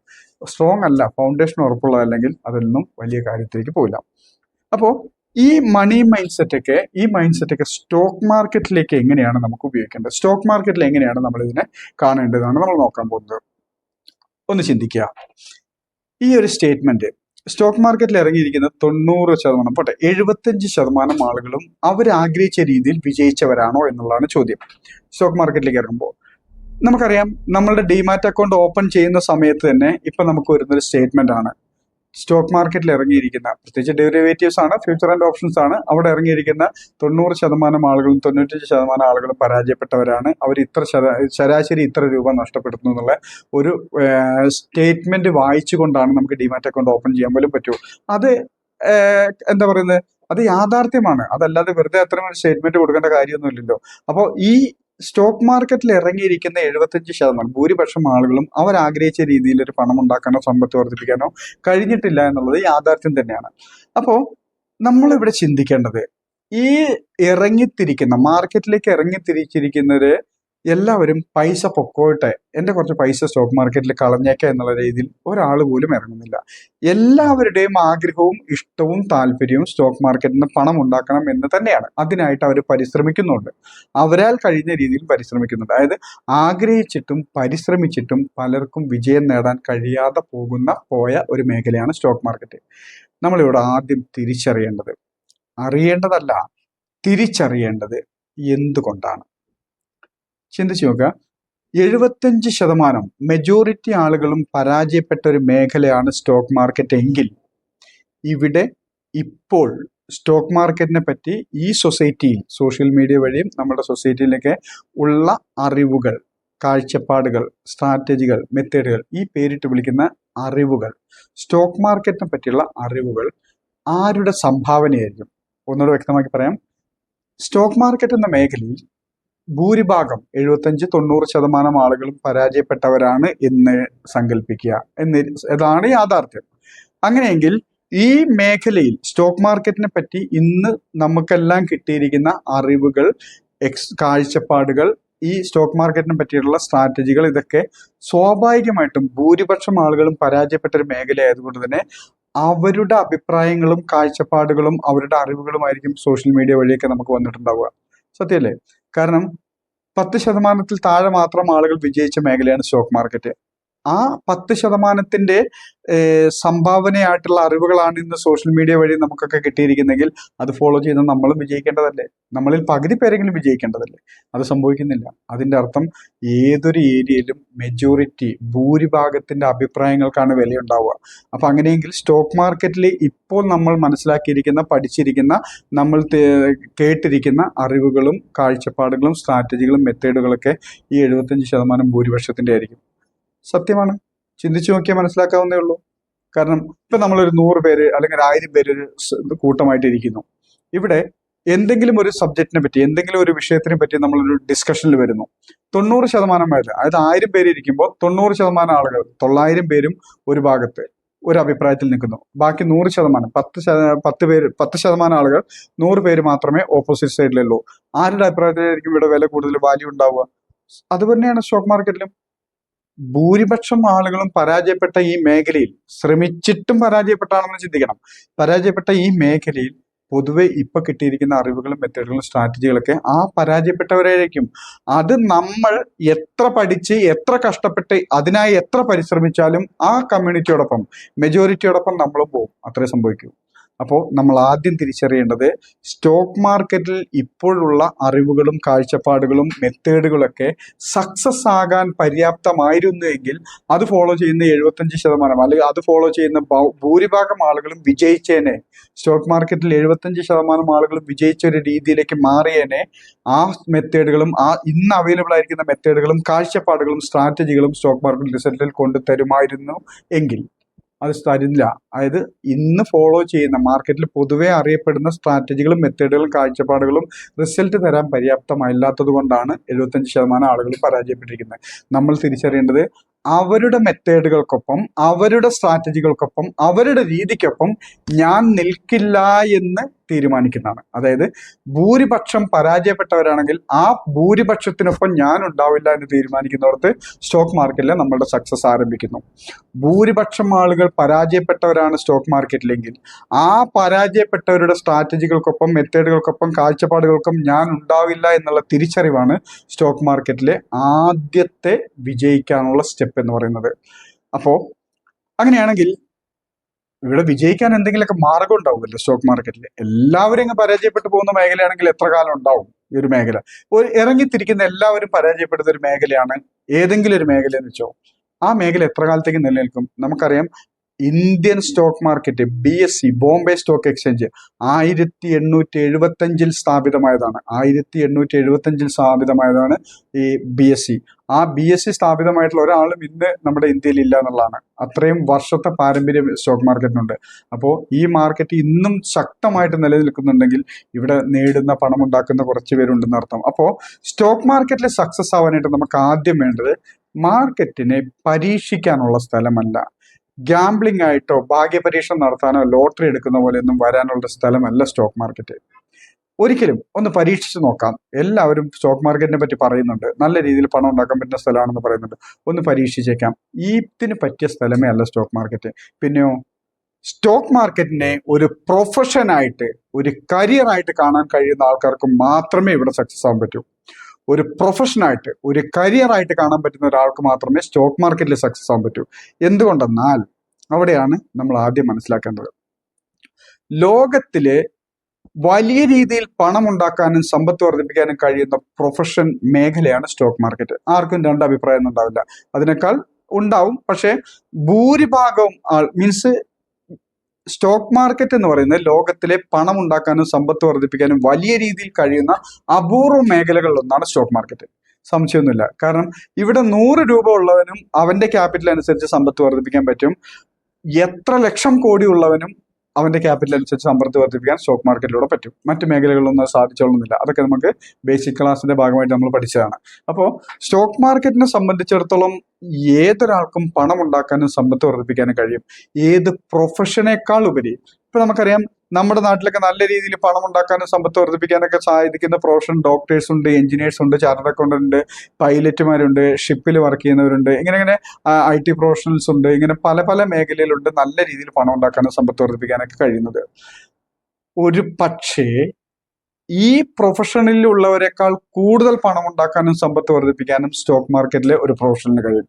പ്രൊഫഷണൽ എന്ന് പറയുമ്പോൾ ചിന്തിക്കുക, സ്റ്റോക്ക് മാർക്കറ്റിൽ ഒരാൾ പണം ഉണ്ടാക്കാൻ നേരത്തെ പറഞ്ഞ പോലെ തന്നെ എവിടെ എൻട്രി എടുക്കണം, എവിടെ എക്സിറ്റ് ചെയ്യണം എന്നുള്ള രണ്ട് കാര്യങ്ങളുള്ളൂ. നമുക്ക് ചുറ്റും നല്ല രീതിയിൽ പണം ഉണ്ടാക്കുന്നവരെ നോക്കുക. Doctors, engineers, IT professionals, chartered accountants, advocates, ഇങ്ങനെയുള്ള പ്രൊഫഷണൽസിനെ നോക്കുക. അവരൊക്കെ ഇന്നുള്ള രീതിയിൽ വരുമാനം ഉണ്ടാക്കാനായിട്ട് എത്ര വർഷത്തെ പരിശീലനം, പരിശ്രമം, പ്രാക്ടീസ് ഉണ്ടായിട്ടുണ്ടാവും. ഒരു ഡോക്ടർ ഇന്ന് ശരാശരി ഒരു 2 ലക്ഷം മുതൽ ഒരു 20 ലക്ഷം അല്ലെങ്കിൽ 50 ലക്ഷം രൂപ വരെയൊക്കെ വരുമാനം ഉണ്ടാക്കുന്ന ഡോക്ടേഴ്സ് ഒക്കെ നമുക്ക് ചുറ്റിലുണ്ട്. നല്ല രീതിയിൽ വരുമാനം ഉണ്ടാക്കുന്ന ഡോക്ടേഴ്സ് നമുക്ക് ചുറ്റുണ്ട്. ഈ 10 ലക്ഷം രൂപ ഒരു മാസം വരുമാനം ഉണ്ടാക്കുന്ന ഒരു ഡോക്ടറെ സംബന്ധിച്ചോളം അദ്ദേഹത്തിന്റെ പ്രൊഫഷനിൽ തുടക്കം മുതൽ 10 ലക്ഷം രൂപ വരുമാനം നേടുന്ന ലെവലിലേക്ക് വളരാൻ എത്ര വർഷത്തെ പരിശ്രമം നടത്തി കാണും? ഒരു വക്കീല് ഒരു കേസിന് 5-10 ലക്ഷം സിറ്റിംഗ് കേസിന് വാങ്ങുന്ന വക്കീലന്മാരുണ്ട്. അപ്പോൾ അവരെ സംബന്ധിച്ചിടത്തോളം അവരുടെ പ്രൊഫഷൻ ആരംഭിച്ച് എത്ര വർഷത്തെ പരിശീലനത്തിന് ശേഷമാണ്, എത്ര വർഷത്തെ പ്രാക്ടീസിന് ശേഷമാണ് ഈ വരുമാനം നേടുന്ന ലെവലിലേക്ക് എത്തിയിട്ടുണ്ടാവുക. ഒരു ചാർട്ടേഡ് അക്കൗണ്ടന്റ്, ലക്ഷങ്ങൾ വരുമാനം ഉണ്ടാക്കുന്ന ചാർട്ടേഡ് അക്കൗണ്ടന്റുമാരുണ്ട്. അവരുടെ കരിയർ ആരംഭിച്ച് എത്ര വർഷത്തിന് പ്രാക്ടീസിന് ശേഷമായിരിക്കും ഈ വരുമാനത്തിലേക്ക് അദ്ദേഹം എത്തിയിട്ടുണ്ടാവുക. ഇതാണ് പ്രൊഫഷനായി കാണാൻ കഴിയണം എന്ന് പറഞ്ഞത്. പ്രൊഫഷനായി കരിയറായിട്ട് കാണാൻ പറ്റണം എന്ന് പറഞ്ഞത് ഇതിനെയാണ്. അങ്ങനെയെങ്കിൽ അതിന്റെ 4/1 സമയം വേണോ സ്റ്റോക്ക് മാർക്കറ്റിൽ ഒരാൾക്ക് കരിയറാക്കി അല്ലെങ്കിൽ പ്രൊഫഷനായി കാണാൻ? ഇത് നമ്മുടെ മൈൻഡിലുണ്ടാവണം. മറ്റ് പ്രൊഫഷനേക്കാൾ കൂടുതൽ വരുമാനം, സമ്പത്ത് ഉണ്ടാക്കാൻ സ്റ്റോക്ക് മാർക്കറ്റിലൂടെ കഴിയും, സംശയമൊന്നുമില്ല. അപ്പൊ അങ്ങനെയാണെങ്കിൽ ഒരു ഡോക്ടർ പ്രൊഫഷണലായി നല്ല വരുമാനം ഉണ്ടാക്കുന്ന ലെവലിലേക്ക് വളരാൻ എത്ര കാലത്തെ പരിശ്രമം ആവശ്യമോ അത്രയെങ്കിലും നമുക്കും സ്റ്റോക്ക് മാർക്കറ്റിൽ വേണ്ടേ? ഒന്ന് ചിന്തിച്ചു നോക്കിയേ.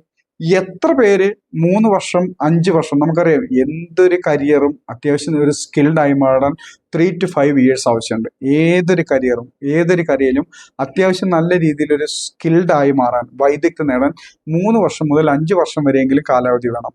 നമ്മുടെ കൂട്ടത്തിൽ 5 വർഷം വരെ, 3 വർഷം to 5 വർഷം വരെ സ്റ്റോക്ക് മാർക്കറ്റിനെ സീരിയസ് ആയിട്ട് പഠിച്ച് മാർക്കറ്റിനെ മനസ്സിലാക്കി സീരിയസ് ആയിട്ട് ഒരു പ്രൊഫഷൻ എന്ന രീതിയിൽ തന്നെ ഒരു ഡോക്ടറോ എഞ്ചിനീയറോ അദ്ദേഹത്തിന്റെ പ്രൊഫഷനിൽ എന്തുമാത്രം ഫോക്കസ്ഡ് ആയിട്ടിരുന്നോ അതേപോലെ തന്നെ സ്റ്റോക്ക് മാർക്കറ്റിൽ സീരിയസ് ആയിട്ട് 3 വർഷം മുതൽ 5 വർഷം വരെ പ്രാക്ടീസ് ചെയ്ത എത്ര പേര് നമ്മുടെ നാട്ടിലുണ്ടാവും?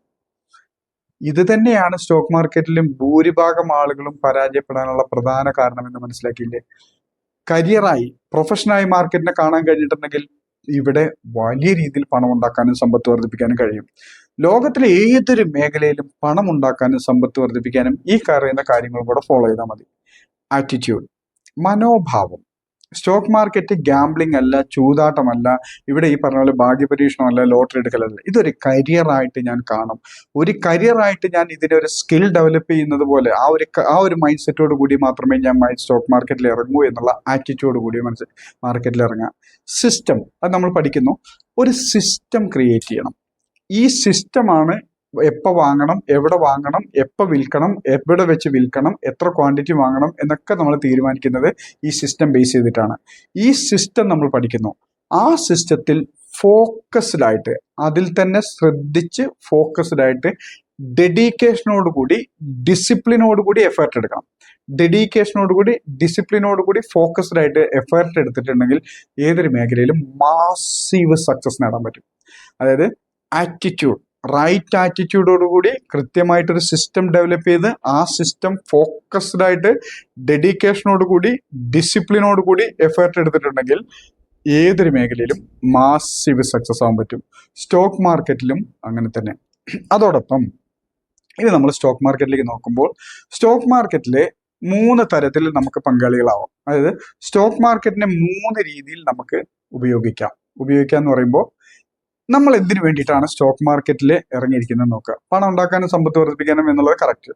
ഇവിടെ ഞാൻ സ്റ്റോക്ക് മാർക്കറ്റിനെ ഒരു പ്രൊഫഷനായിട്ട് കാണുന്നുണ്ടോ, അതോ പ്രൊഫഷൻ എന്ന് പറയുമ്പോൾ നമുക്കറിയാം പ്രധാന വരുമാന മാർഗമായിട്ടാണ് സ്റ്റോക്ക് മാർക്കറ്റിനെ കാണുന്നത്, അതോ എക്സ്ട്രാ ഇൻകം, അധിക വരുമാനത്തിന് വേണ്ടിയിട്ടാണോ സ്റ്റോക്ക് മാർക്കറ്റിൽ ഇറങ്ങിയിരിക്കുന്നത്? അധിക വരുമാനം എന്ന് പറയുമ്പോൾ നമുക്കറിയാം മറ്റ് ജോലിയോ ബിസിനസ്സോ എന്തോ ഉണ്ട് മെയിൻ ഇൻകം ആയിട്ട്, അത് കൂടാതെ ഒരു അഡീഷണൽ ഇൻകം എന്നുള്ള രീതിയിലാണോ സ്റ്റോക്ക് മാർക്കറ്റിന് ഇറങ്ങിയിരിക്കുന്നത്? ഇത് രണ്ടുമല്ല, മറ്റൊന്നുണ്ട് സമ്പത്ത് വർദ്ധിപ്പിക്കുക. അതായത് അവിടെ സമ്പത്ത് വർദ്ധിപ്പിക്കുക എന്നുള്ള കാഴ്ചപ്പാടോടുകൂടി മാർക്കറ്റിൽ ഇറങ്ങുന്ന ഒരാളെ സംബന്ധിച്ചിടത്തോളം മാർക്കറ്റിന് മുമ്പിൽ ഇരിക്കാനോ ഇവിടെയുള്ള വരുമാനം അതൊന്നല്ല. എനിക്ക് നല്ല രീതിയിൽ വരുമാനം മറ്റ് ജോലിയോ ബിസിനസ്സെന്നോ വരുന്നുണ്ട്. ആ വരുമാനത്തിന് സ്റ്റോക്ക് മാർക്കറ്റിന്റെ സാധ്യതയും കൂടെ ഉപയോഗിച്ചുകൊണ്ട് പരമാവധി വർദ്ധിപ്പിക്കുക എന്നുള്ള സമ്പത്ത് വർദ്ധിപ്പിക്കുക. ഇങ്ങനെ 3 തരം കാഴ്ചപ്പാടോടുകൂടി അല്ലെങ്കിൽ 3 തരം ആവശ്യങ്ങൾക്ക് വേണ്ടിയിട്ടാണ് സ്റ്റോക്ക് മാർക്കറ്റിൽ ഇറങ്ങുന്നത്.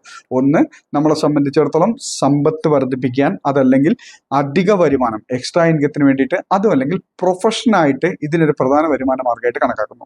ഇവിടെ നമ്മൾ സ്വയം ഡിസൈൻ ചെയ്യണം, ഞാൻ എന്തിനു വേണ്ടിയിട്ടാണ് മാർക്കറ്റിൽ ഇറങ്ങിയിരിക്കുന്നത്. അതായത് എൻ്റെ ഉദ്ദേശം സമ്പത്ത് വർദ്ധിപ്പിക്കൽ മാത്രമാണ്, അതല്ലാതെ വേറെ എനിക്ക് ആവശ്യങ്ങളൊന്നുമില്ല എങ്കിൽ എന്നെ സംബന്ധിച്ചിടത്തോളം സ്റ്റോക്ക് മാർക്കറ്റിൽ ഇൻവെസ്റ്റ്മെന്റ് മാത്രമേ ഞാൻ നോക്കാവൂ.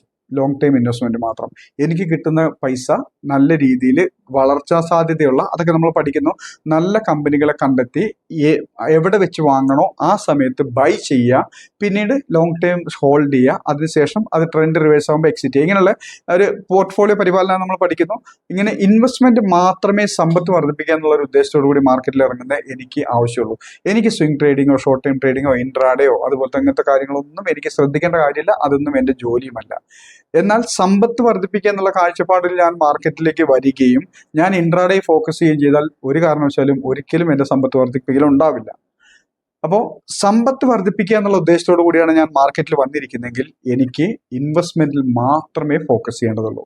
ഇനി എക്സ്ട്രാ ഇൻകത്തിന് വേണ്ടിയിട്ടാണ് ഞാൻ മാർക്കറ്റിലേക്ക് ഇറങ്ങുന്നതെങ്കിൽ, എക്സ്ട്രാ ഇൻകം അധിക വരുമാനത്തിന് വേണ്ടിയിട്ടാണ് ഞാൻ മാർക്കറ്റിലേക്ക് ഇറങ്ങുന്നതെങ്കിൽ എന്നെ സംബന്ധിച്ചിടത്തോളം ഞാൻ, അതായത് ഒന്നുകൂടെ പറയുന്നു, എക്സ്ട്രാ ഇൻകം എന്ന് പറയുമ്പോഴേക്ക് എനിക്ക് മറ്റൊരു ജോലിയിലൂടെയോ ബിസിനസ്സിലൂടെയോ വരുമാനം വന്നുകൊണ്ടിരിക്കുന്നു.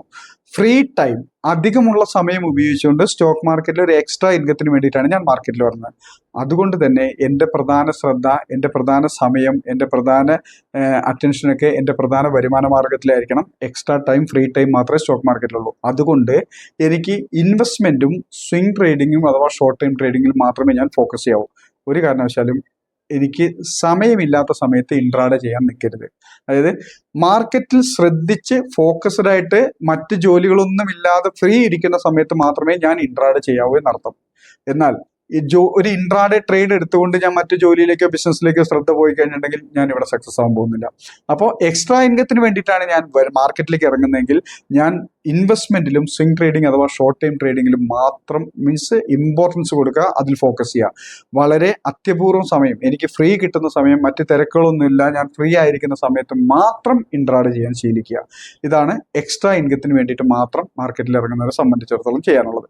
ഇനി സമ്പത്ത് വർദ്ധിപ്പിക്കുക എക്സ്ട്രാ ഇൻകം അല്ലാതെ പ്രൊഫഷന് വേണ്ടിയിട്ട് ഞാൻ സ്റ്റോക്ക് മാർക്കറ്റിനെ ഒരു കരിയർ ആക്കി മാറ്റാൻ ആഗ്രഹിക്കുന്നു, ഒരു പ്രൊഫഷനാക്കി മാറ്റാൻ ആഗ്രഹിക്കുന്നു എങ്കിൽ എന്നെ സംബന്ധിച്ചോളം ഞാൻ ഈ 3 സെഗ്മെന്റിലും ഇൻട്രാഡേയിലും സ്വിംഗ് ട്രേഡിംഗ് അഥവാ ഷോർട്ട് ടൈം ട്രേഡിങ്ങിലും ഇൻവെസ്റ്റ്മെന്റിലും ഞാൻ സ്കിൽഡ് ആകണം, വൈദഗ്ധ്യം നേടണം. കാരണം എങ്കിൽ മാത്രമേ ഇൻട്രാഡേ എന്ന് പറയുന്നത് നമുക്കറിയാം സ്റ്റോക്ക് മാർക്കറ്റിൽ വലിയ രീതിയിൽ പണം ഉണ്ടാക്കാൻ പറ്റുന്ന സെഗ്മെന്റ് ആണ്. വലിയ രീതിയിൽ ചുരുങ്ങിയ സമയത്തിനുള്ളിൽ വലിയ രീതിയിൽ പണം ഉണ്ടാക്കാൻ പറ്റുന്ന സെഗ്മെന്റ് ആണ് ഇൻട്രാഡേ. ശ്രദ്ധിച്ചില്ലെങ്കിൽ വലിയ രീതിയിൽ പണം കളയാൻ പറ്റുന്ന മേഖലയാണ് സ്റ്റോക്ക് മാർക്കറ്റ്. അത് എല്ലാ ബിസിനസ്സിലും ഉണ്ട്, സ്റ്റോക്ക് മാർക്കറ്റിൽ മാത്രമല്ല. ശ്രദ്ധിക്കാതെ സ്കിൽഡ് അല്ലാതെ എവിടെ പ്രവർത്തിച്ചാലും ശരി പൈസ നഷ്ടപ്പെടാനുള്ള സാധ്യത കൂടുതലാണ്. അത് സ്റ്റോക്ക് മാർക്കറ്റിലും സംഭവിക്കുന്നതെന്ന് മാത്രം. അപ്പോൾ ഇവിടെ സ്കിൽഡ് ആയതിന് മീൻസ് ഇൻട്രാഡേയിലും സ്വിംഗ് ട്രേഡിംഗ് അഥവാ ഷോർട്ട് ടൈം ട്രേഡിങ്ങിലും ഇൻവെസ്റ്റ്മെന്റിലും ഞാൻ വൈദഗ്ധ്യം നേടേണ്ടതുകൊണ്ട് ഞാനൊരു പ്രൊഫഷണലായി മാറാം. അപ്പോൾ ഞാൻ ആദ്യം ഡിസൈൻ ചെയ്യേണ്ടത് ഞാൻ ഇതിൽ എന്ത് ഉദ്ദേശത്തോടു കൂടിയാണ്, സമ്പത്ത് വർദ്ധിപ്പിക്കാനാണോ, എക്സ്ട്രാ ഇൻകത്തിനാണോ, പ്രൊഫഷനായിട്ടാണോ, ഇതനുസരിച്ചുള്ള ട്രേഡിംഗ് മെത്തേഡുകളും സ്ട്രാറ്റജികളും അതനുസരിച്ചുള്ള മാർക്കറ്റിനോടുള്ള അപ്രോച്ച് മാത്രമേ ഞാൻ കാണാവുള്ളൂ, ഞാൻ ചെയ്യാവുള്ളൂ. അതുപോലെ തന്നെ നേരത്തെ പറഞ്ഞ പോലെ തന്നെ ഒന്നുകൂടെ, ഏത് മേഖലയിലും സക്സസ് ആവണമെങ്കിൽ, മാസ്റ്റേഴ്സ് ആവണമെങ്കിൽ നമ്മൾക്ക് വൈദഗ്ധ്യം നേടണം. സ്റ്റോക്ക് മാർക്കറ്റിലും അതാവശ്യം, വൈദഗ്ധ്യം നേടേണ്ടതുണ്ട്. 3 സ്റ്റെപ്പാണ് സ്റ്റോക്ക് മാർക്കറ്റിൽ. സ്റ്റോക്ക് മാർക്കറ്റ് അല്ല, എവിടെയും വൈദഗ്ധ്യം നേടാൻ 3 സ്റ്റെപ്പുകളാണുള്ളത്.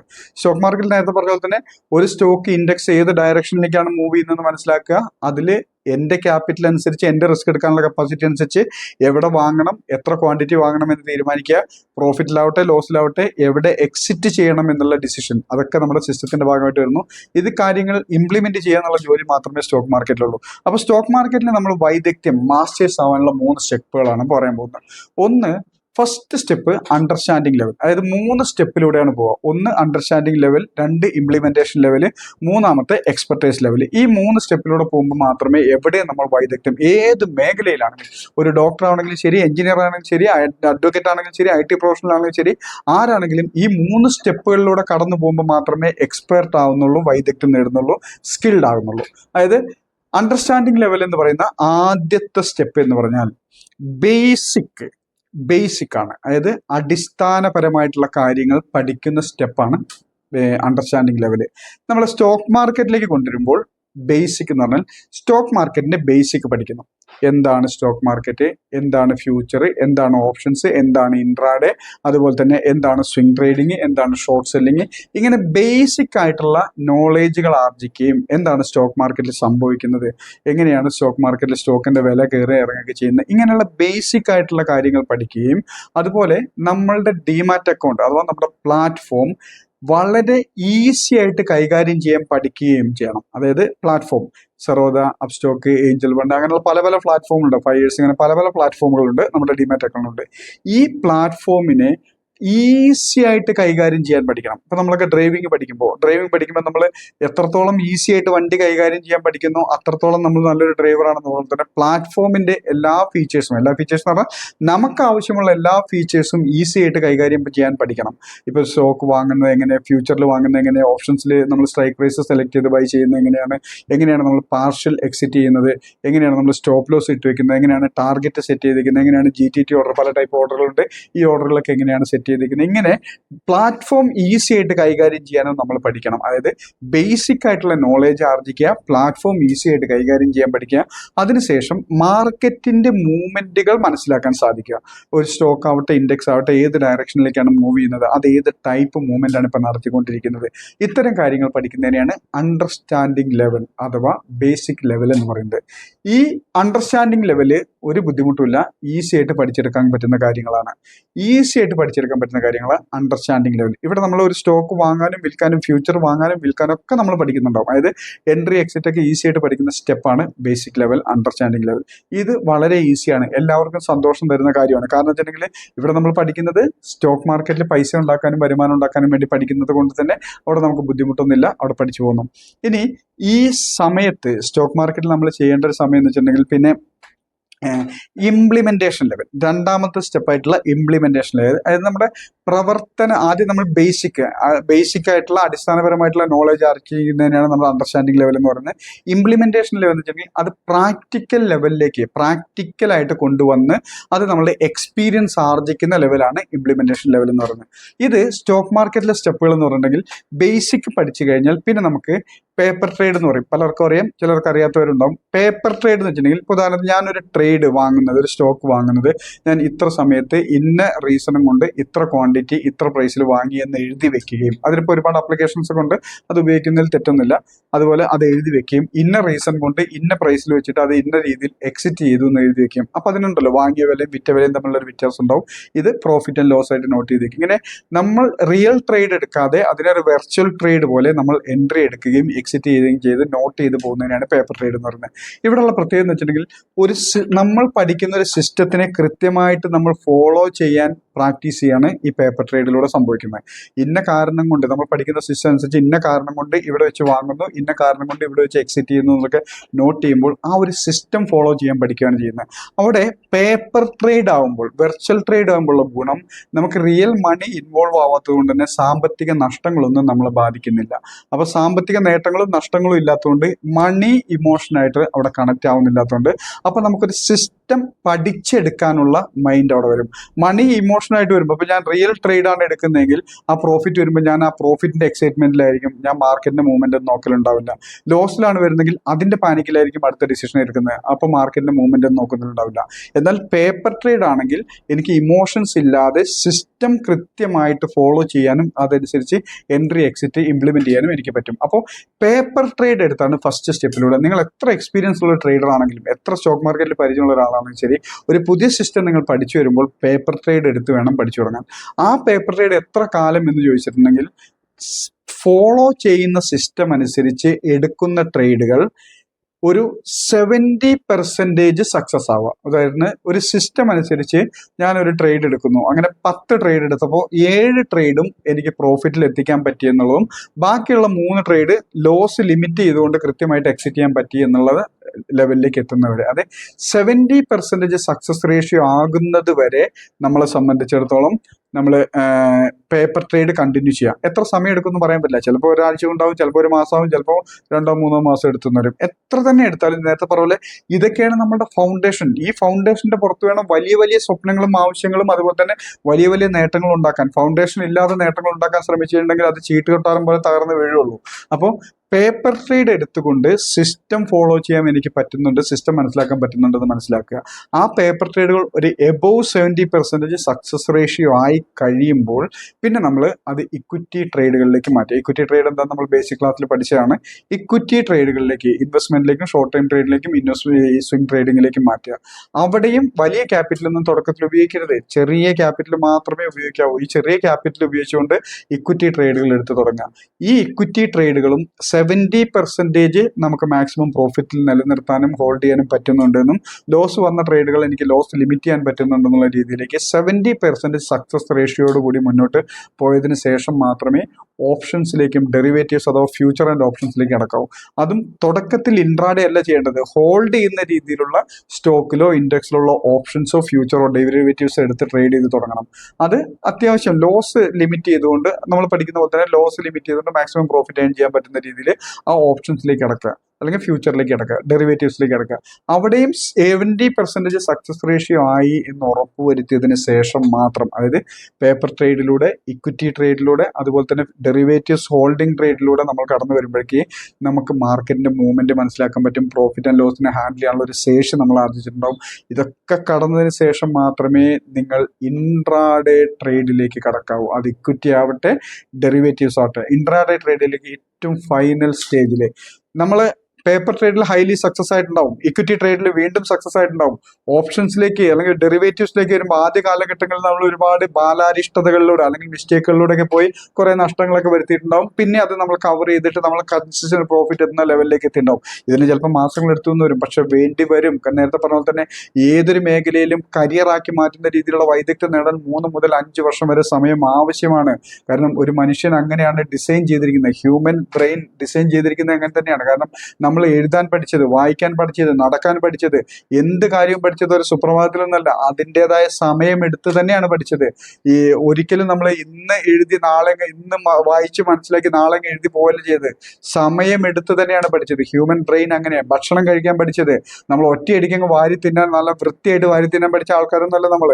പല ആവർത്തി മിസ്റ്റേക്കുകളിലൂടെ കഴിഞ്ഞു പോയിട്ടുള്ള നമ്മുടെ ജീവിതം ഓരോ കാലഘട്ടങ്ങളിലും ഓരോ മേഖലയിലും ഓരോ ഏരിയയിലും നമ്മൾ പല ആവർത്തി റിപ്പീറ്റ് ചെയ്തിട്ടാണ് നമ്മൾ മിസ്റ്റേക്കുകളൊക്കെ പഠിച്ച് ഓവർകം ചെയ്തിട്ട് നമ്മളൊരു പ്രൊഫഷണലായിട്ട് മാറിയിട്ടുള്ളത്. സ്റ്റോക്ക് മാർക്കറ്റിലും അങ്ങനെ തന്നെയാണ്.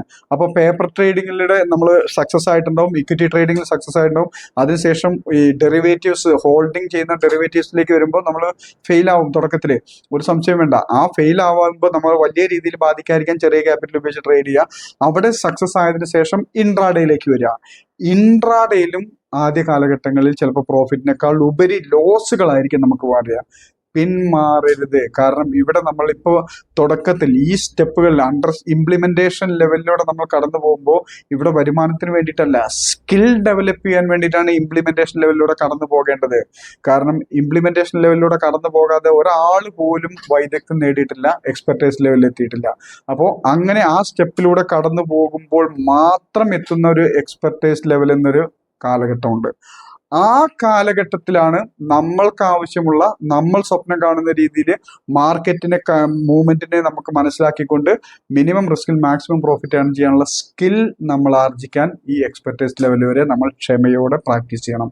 ഈ ആദ്യത്തെ ബേസിക് ലെവൽ അഥവാ അണ്ടർസ്റ്റാൻഡിങ് ലെവൽ കഴിഞ്ഞ ഒരാളും നേരെ എക്സ്പെർട്ടൈസ് ലെവലിലേക്ക് കടന്നിട്ടില്ല.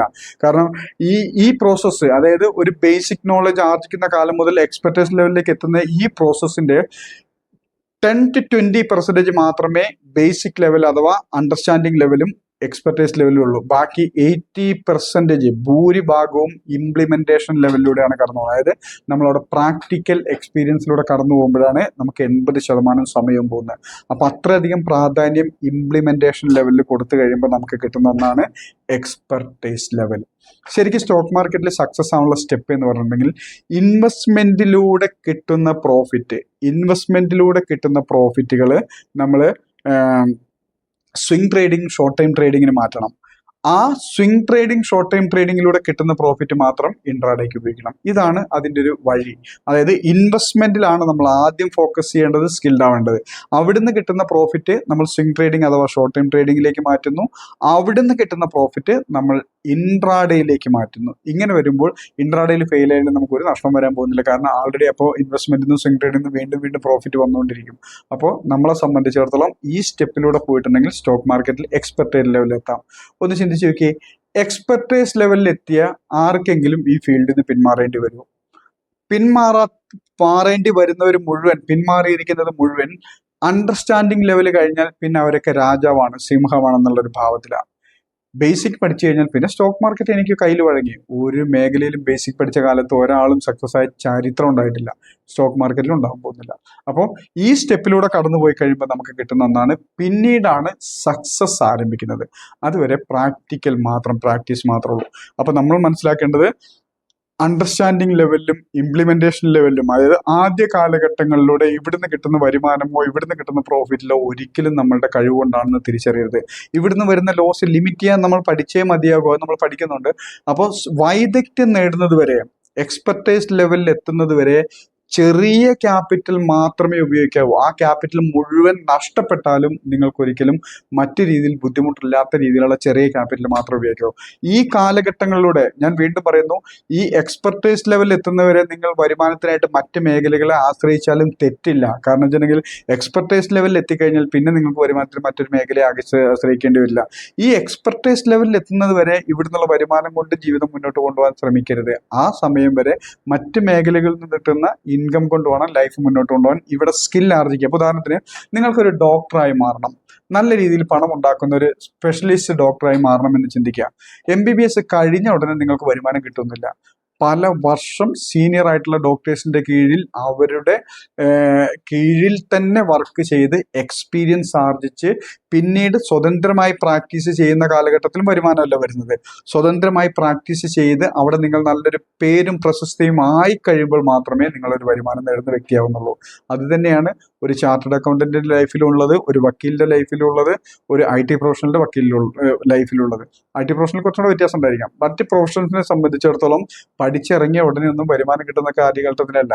ആ എക്സ്പെർട്ടൈസ് ലെവലിലേക്ക് അവർ എത്താനുള്ള കാലഘട്ടം അവർ ക്ഷമയോടെ പിടിച്ചു നിന്ന് അവരവിടെ ആ ഒരു പേരും പ്രശസ്തിയും അല്ലെങ്കിൽ ആ ഒരു കഴിവ്, ആ ഒരു സ്കിൽ ഡെവലപ്പ് ചെയ്യാൻ കാത്തിരുന്നത് കൊണ്ടാണ് അവർക്ക് വലിയ വരുമാനം ഉണ്ടാക്കുന്ന ലെവലിലേക്ക് വന്നത്. സ്റ്റോക്ക് മാർക്കറ്റിലേക്കും അങ്ങനെ തന്നെ എക്സ്പെർട്ടൈസ് ലെവലിൽ എത്തുന്നവരെ ഇവിടുന്നുള്ള വരുമാനം കൊണ്ടാവരുത് മുന്നോട്ട് പോകേണ്ടത് ജീവിതം. അത് മറ്റു വഴികളിലൂടെ വരുമാനം കണ്ടെത്തി ഇവിടെ സ്കില്ലായി നമ്മളെ സംബന്ധിച്ച് നല്ല രീതിയിൽ പണം ഉണ്ടാക്കാൻ കഴിയുന്നു എന്ന് ഉറപ്പ് വരുത്തിയതിന് ശേഷം മാത്രമേ സ്റ്റോക്ക് മാർക്കറ്റിൽ നിന്ന് വരുമാനം പ്രതീക്ഷിക്കാവൂ. കിട്ടില്ല എന്നല്ല, സ്റ്റോക്ക് മാർക്കറ്റിന്റെ പ്രത്യേകത എന്തൊരു ട്രേഡും എൻട്രി എടുത്ത നിമിഷം മുതൽ പ്രോഫിറ്റ് ആൻഡ് ലോസ് വരും. അത് നമുക്കുള്ളതാണ്. അപ്പൊ പ്രോഫിറ്റ് വന്നാലും അത് വരുന്നു, നല്ലത്, നമുക്ക് കൂടുതൽ പ്രചോദനം കിട്ടും. പക്ഷെ അത് എന്റെ കഴിവ് കൊണ്ടല്ല, ഞാൻ സ്കിൽഡ് ആകാൻ ഇനിയും ഉണ്ട് എന്നുള്ള തിരിച്ചറിവിലാണ് നമ്മൾ മുമ്പോട്ട് പോകേണ്ടത്. അത് കഴിഞ്ഞാൽ പിന്നെ നമുക്ക് ആദ്യം വേണ്ടത് ഒരു ട്രേഡിംഗ് സെറ്റപ്പ് ക്രിയേറ്റ് ചെയ്യാം. അതായത് നിങ്ങൾ എക്സ്പെർട്ടൈസ് ലെവലിൽ എത്തിക്കഴിയുമ്പോൾ മാത്രം ചെയ്യേണ്ട ഒരു കാര്യമാണ് ഒരു ട്രേഡിംഗ് സെറ്റപ്പ് ക്രിയേറ്റ് ചെയ്യുക. ട്രേഡിംഗ് സെറ്റപ്പ് ക്രിയേറ്റ് ചെയ്യാന്ന് വെച്ചിട്ടുണ്ടെങ്കിൽ പലപ്പോഴും സ്റ്റോക്ക് മാർക്കറ്റ് ഇപ്പൊ ട്രേഡ് ചെയ്യുന്നവരാണെങ്കിൽ നിങ്ങൾ ചിന്തിച്ചു നോക്കുക, നിങ്ങളിപ്പോൾ ഏത് സാഹചര്യത്തിൽ ഇരുന്നാണ് ട്രേഡ് ചെയ്യുന്നത്? നമുക്കറിയാം സ്റ്റോക്ക് മാർക്കറ്റ് എന്ന് പറയുന്നത് നല്ല രീതിയിൽ വരുമാനം ഉണ്ടാക്കാൻ പറ്റുന്ന, സമ്പത്ത് ഉണ്ടാക്കാൻ പറ്റുന്ന ഒരു ഫീൽഡാണ്. അപ്പോൾ ആ രീതിയിലുള്ള ഒരു ട്രേഡിംഗ് സെറ്റപ്പ് ക്രിയേറ്റ് ചെയ്യുക. സാധിക്കുമെങ്കിൽ നിങ്ങൾക്കൊരു ഓഫീസ് റൂം എടുക്കുക. ആ ഓഫീസ് റൂമിൽ ഈ സ്റ്റോക്ക് മാർക്കറ്റ് ട്രേഡിങ്ങുമായിട്ട് ബന്ധപ്പെട്ട കാര്യങ്ങൾ മാത്രം സെറ്റ് ചെയ്യുക. അതായത് ഇൻവെർട്ടർ, നെറ്റ്, കറണ്ട്, നമുക്ക് പ്രധാന ഉപയോഗങ്ങൾ വെച്ചിട്ടുണ്ടെങ്കിൽ ഡിവൈസ്, ലാപ്ടോപ്പ്, മൊബൈൽ, എന്തോട്ടെ ഡിവൈസ്, അതുപോലെ തന്നെ കറണ്ട്, ഇന്റർനെറ്റ് കണക്ഷൻ, ഇതാണ് നമുക്ക് അത്യാവശ്യമായിട്ട് വേണ്ട കാര്യങ്ങൾ. ഈ സാധനങ്ങൾ പ്രോപ്പർ ആയിട്ടുള്ള ഒരു ഓഫീസ് റൂം സെറ്റ് ചെയ്യാൻ പറ്റുക. അത് വീട്ടിലോ പുറത്തോ എവിടെയാവട്ടെ, എവിടെയെങ്കിലും ഒരു ഓഫീസ് സെറ്റപ്പ് ക്രിയേറ്റ് ചെയ്യാൻ പറ്റുമോ നോക്കുക. ഇനി വീട്ടിൽ റൂമായിട്ട് സെറ്റ് ചെയ്യാൻ പറ്റിയില്ലെങ്കിൽ നമ്മൾ പറഞ്ഞ ഒരു ഹോളിന്റെ സൈഡിലോ ഒരു സ്റ്റെയർ കേസിന്റെ താഴെയോ, അതല്ലെങ്കിൽ ഇനി എവിടെയെങ്കിലും ഒരു സ്ഥലത്ത് നമുക്കായിട്ടൊരു സ്പേസ് ക്രിയേറ്റ് ചെയ്യുക. ആ സ്പേസിൽ നമ്മൾ ട്രേഡിങ്, അതായത് നമ്മളുടെ പ്രൊഫഷന് വേണ്ടി മാത്രമേ അവിടെ വന്നിരിക്കാവൂ. വെറുതെ വന്ന് വെടിവെട്ടം പറയാനോ ചുമ്മാ ചെറിയ വർത്താനം പറയാനൊന്നും അവിടെ വന്നിരിക്കരുത്. നമുക്കറിയാം ശരിക്കും പറഞ്ഞിട്ടുണ്ടെങ്കിൽ നിങ്ങളൊരു വിശ്വാസി, ഏത് മതവിശ്വാസമായിക്കട്ടെ, നിങ്ങളൊരു വിശ്വാസിയാണെങ്കിൽ ആരാധനാലയത്തിൽ നിങ്ങൾ എങ്ങനെയാണ് നിൽക്കുന്നത് അതേ ഭാവത്തിൽ വേണം നിങ്ങളുടെ ട്രേഡിംഗ് സെറ്റപ്പിൽ കയറിയിരിക്കാൻ. അതായത് നമ്മൾ ആ ഒരു റെസ്പെക്റ്റോട് കൂടി, നമുക്ക് പണം ഉണ്ടാക്കുന്ന ഒരു സ്ഥലമാണ്, ആ ഒരു റെസ്പെക്റ്റോട് കൂടി അവഗണിക്കാതെ വേണം ആ ഒരു സ്പേസിനെ കൈകാര്യം ചെയ്യാൻ. അപ്പോൾ ഒരു ട്രേഡിംഗ് സെറ്റപ്പ് ക്രിയേറ്റ് ചെയ്യുക. അത് ഒരു ഓഫീസ് റൂം ആവാം, വീട്ടിലെ റൂം ആയിരിക്കാം, അല്ലെങ്കിൽ ഒരു സ്പേസ് ആയിരിക്കാം. അവിടെ ഒരു ടേബിൾ, ഒരു ചെയർ, അതുപോലെ തന്നെ നമ്മൾ ഉപയോഗിക്കുന്ന ഡിവൈസ്, ഇന്റർനെറ്റ് കണക്ഷൻ ഉണ്ടാകുന്ന അത് റെഡിയാക്കി വെക്കുക. കറണ്ട് പോകാത്ത രീതിയിലുള്ള ഒരു സംവിധാനം, ഒരു ഇൻവെർട്ടറോ ബാറ്ററിയോ അങ്ങനെ എന്തെങ്കിലും സംഭവങ്ങൾ സെറ്റ് ചെയ്ത് വെക്കുക. ഇങ്ങനെയുള്ള നമ്മളുടെ വേണ്ട സൗകര്യങ്ങൾ ഒരുക്കി വെക്കുക. അവിടെ നമ്മൾ ഒരിക്കലും കളിതാമാശയ്ക്ക് വേണ്ടിയിട്ടോ അതല്ലെങ്കിൽ ഭക്ഷണം കഴിക്കാൻ വേണ്ടിയിട്ടോ ഉപയോഗിക്കുന്നതാവരുത്. അവിടെ വരുമാനം ഉണ്ടാക്കുന്ന സ്റ്റോക്ക് മാർക്കറ്റിൽ ട്രേഡ് ചെയ്യുന്ന കാര്യത്തിന് വേണ്ടി മാത്രമേ ആ ഒരു ഏരിയ ഉപയോഗിക്കാവുള്ളൂ. അങ്ങനെ ഒരു ട്രേഡിംഗ് സെറ്റപ്പ് ക്രിയേറ്റ് ചെയ്യുക. ആ ട്രേഡിംഗ് സെറ്റപ്പിൽ നമ്മളൊരു പ്രൊഫഷണൽ ആയിട്ട് വേണം അവിടെ ചെന്നിരിക്കാൻ. ഒരു കൈലിമുണ്ട് കൊടുത്ത് അല്ലെങ്കിൽ ഒരു വീട്ടിലിടുന്ന വേഷം ഉപയോഗിച്ചിട്ട് അവിടെ ചെന്നിരിക്കരുത്. വീട്ടിലിടുന്ന നൈറ്റിയോ ചുരിദാറോ പാൻറ്റോ ഷർട്ടോ ബനിയനോ ഒക്കെ ആയിട്ടായിരിക്കും ചിലപ്പോൾ വീട്ടിൽ നമ്മൾ എങ്ങനെയെങ്കിലും നടക്കും. നിങ്ങൾക്ക് മാസം നല്ല രീതിയിൽ വരുമാനം കിട്ടുന്ന ഒരു ജോലി സ്ഥലത്തേക്ക് നിങ്ങൾ വീട്ടിലിടുന്ന വേഷത്തിൽ പോവില്ല. അതേപോലെ വേണം നിങ്ങളുടെ വീട്ടിനകത്താണെങ്കിലും പുറത്താണെങ്കിലും നിങ്ങൾ സെറ്റ് ചെയ്തിരിക്കുന്ന ട്രേഡിംഗ് സെറ്റപ്പിലേക്ക് നിങ്ങൾ പോകുന്നത് ഒരു പ്രൊഫഷണൽ ആയിട്ട് വേണം നിങ്ങൾ അവിടെ പോയിരിക്കാൻ. ഒന്നിച്ച് പോയി ഇരുന്ന് നോക്കിയേ, നിങ്ങളുടെ മൈൻഡ് സെറ്റ് തന്നെ മാറും. നിങ്ങൾ കാണുന്ന ഓപ്പർച്യൂണിറ്റി മാറും. കാരണം വെച്ചിട്ടുണ്ടെങ്കിൽ മാർക്കറ്റ് മൂവ് ചെയ്തുകൊണ്ടിരിക്കുന്നു. ഈ മൂവ്മെന്റ് നമുക്കുള്ള ഓപ്പർച്യൂണിറ്റി കണ്ടെത്തുമ്പോൾ നമ്മൾ വെൽ ഡ്രസ്ഡ് ആയിട്ടൊരു പ്രൊഫഷണൽ ശൈലിയിൽ നമ്മൾ ആ ട്രേഡിങ്ങിന് വേണ്ടി അല്ലെങ്കിൽ സ്റ്റോക്ക് മാർക്കറ്റിലേക്ക് വേണ്ടി മാത്രമേ നമ്മൾ ആ ഒരു സ്ഥലത്ത് വന്നിരിക്കുന്നുണ്ടെങ്കിൽ നമ്മുടെ മൈൻഡ് സെറ്റേ മാറും, നമ്മുടെ കാഴ്ചപ്പാടേ മാറും. അങ്ങനെ ഒരു ട്രേഡിംഗ് സെറ്റപ്പ് ക്രിയേറ്റ് ചെയ്യുക. ഇനി ആ ട്രേഡിംഗ് സെറ്റപ്പിൽ ശ്രദ്ധിക്കണം, ആ ട്രേഡിംഗ് സെറ്റപ്പിൽ നമ്മൾ ഉപയോഗിക്കുന്ന സാധനങ്ങളെല്ലാം തന്നെ നമ്മളാൽ കഴിയുന്ന മാക്സിമം പണം മുടക്കിയിട്ടുള്ള പ്രൊഡക്റ്റുകൾ വാങ്ങി വയ്ക്കുക. മൊബൈലാവട്ടെ, ലാപ്ടോപ്പ് ആവട്ടെ, ഡെസ്ക്ടോപ്പ് ആവട്ടെ, ഉപയോഗിക്കുന്ന പേനയാവട്ടെ, എഴുതുന്ന ബുക്കാവട്ടെ, എന്തുമാവട്ടെ, നമ്മളാൽ കഴിയുന്ന പ്രീമിയം പ്രൊഡക്റ്റുകൾ വാങ്ങുക. ഇത്രയും വിലയുടെ ഒന്നുമില്ല, ഏതുമാണെങ്കിലും. കാരണം അത് ടച്ച് ചെയ്യുമ്പോൾ, അത് ഉപയോഗിക്കുമ്പോൾ നമുക്കൊരു റിച്ച് ഫീലിംഗ് ഉണ്ടാവണം, ഒരു പ്രീമിയം ഫീൽ നമ്മുടെ മൈൻഡിലേക്ക് വരണം. ഇപ്പോൾ ഉദാഹരണത്തിന് എൻ്റെ കയ്യിൽ ഒരു സാധാ ഫോണും അതുപോലെ തന്നെ ഒരു ഐഫോണും ഉണ്ട് സങ്കല്പിക്കുക. അപ്പോൾ ഇതിൽ ഏതായിരിക്കും ഞാൻ കെയർഫുൾ ആയിട്ട് ഹാൻഡിൽ ചെയ്യുക? ഒരു വില കൂടിയ ഫോണും ഒരു സാധാ ഫോണും ഉണ്ടെങ്കിൽ ഏതായിരിക്കും ഞാൻ കെയർഫുൾ ആയിട്ട് ഉപയോഗിക്കുക? ഒരു സാധാ കാറും ഒരു വില കൂടിയ കാറും ഉണ്ട്, അല്ലെങ്കിൽ സാധാ ഒരു ഡ്രസ്സും വില കൂടിയ ഒരു ഡ്രസ്സും ഉണ്ട്. ഏറ്റവും കെയർഫുൾ ആയിട്ട് അതുപോലെ തന്നെ ഏറ്റവും നല്ല രീതിയിൽ ഞാൻ അതിനെ ഹാൻഡിൽ ചെയ്യുന്ന ഏതായിരിക്കും? ഇതുപോലെ ആയിരിക്കണം വരുമാനം കൊണ്ട് തരുന്ന സ്ഥലത്ത് നമ്മൾ ഉപയോഗിക്കുന്ന പ്രൊഡക്റ്റുകൾ. നമ്മളാൽ കഴിയുന്ന, ഇത്ര രൂപയുടെ ഒന്നല്ല, നമ്മളാൽ കഴിയുന്ന പ്രീമിയം ക്വാളിറ്റിയുള്ള നല്ല പ്രൈസുള്ള പ്രൊഡക്റ്റ് ആയിരിക്കണം. അത് ടച്ച് ചെയ്യുമ്പോൾ തന്നെ, അവിടെ നമ്മൾ ഇരിക്കുമ്പോൾ തന്നെ ആ ഒരു പേന 10 രൂപയ്ക്ക് പേന കിട്ടും, 5 രൂപയ്ക്ക് പേന കിട്ടും. എന്നാൽ ഒരു 500 രൂപ കൊടുത്തിട്ട് പേന എടുത്തേക്ക്, അതുപോലെ സാധാരണ 20-30 രൂപയ്ക്ക് 10 രൂപയ്ക്കൊക്കെ ബുക്ക് കിട്ടും. നിങ്ങളൊരു 150-200 രൂപയ്ക്കുള്ള ഒരു ബുക്ക് മേടിച്ച് നോക്കുക. ഒരു 150-200 രൂപയുടെ ബുക്ക് അല്ലെങ്കിൽ 500 രൂപയുടെ ബുക്ക്, ഒരു 500 രൂപയുടെ പേനയും മേടിക്കുക. ആ പേനയും ബുക്കുമായിട്ട് നിങ്ങൾ ഇരിക്കുമ്പോൾ അത്യാവശ്യമല്ലാത്ത ഒന്നും നിങ്ങൾ അവിടെ എഴുതില്ല. ഒരു 10 രൂപയുടെ പേനയും 10 രൂപയുടെ ബുക്കാണെങ്കിൽ നിങ്ങൾ ഒരു ഫോൺ സംസാരിക്കുമ്പോൾ മുഴുവൻ കുത്തിക്കുറിക്കുന്ന അതിനകത്തായിരിക്കും. പക്ഷെ ആ പ്രീമിയം 500 രൂപ വിലയുള്ള ഒരു ബുക്കിലും ഒരു പേനയിലാണ് നിങ്ങളുടെ മുമ്പിൽ ഇരുന്നെങ്കിൽ പോലും നിങ്ങൾ അറിയാതൊന്ന് വരച്ചാൽ പോലും അപ്പൊ തന്നെ നിങ്ങളുടെ ബ്രെയിനിൽ അലർട്ടാവും, അയ്യോ ഞാൻ ഇതിനകത്താണോ വരച്ചതെന്നുള്ളൊരു അലർട്ട് വരും.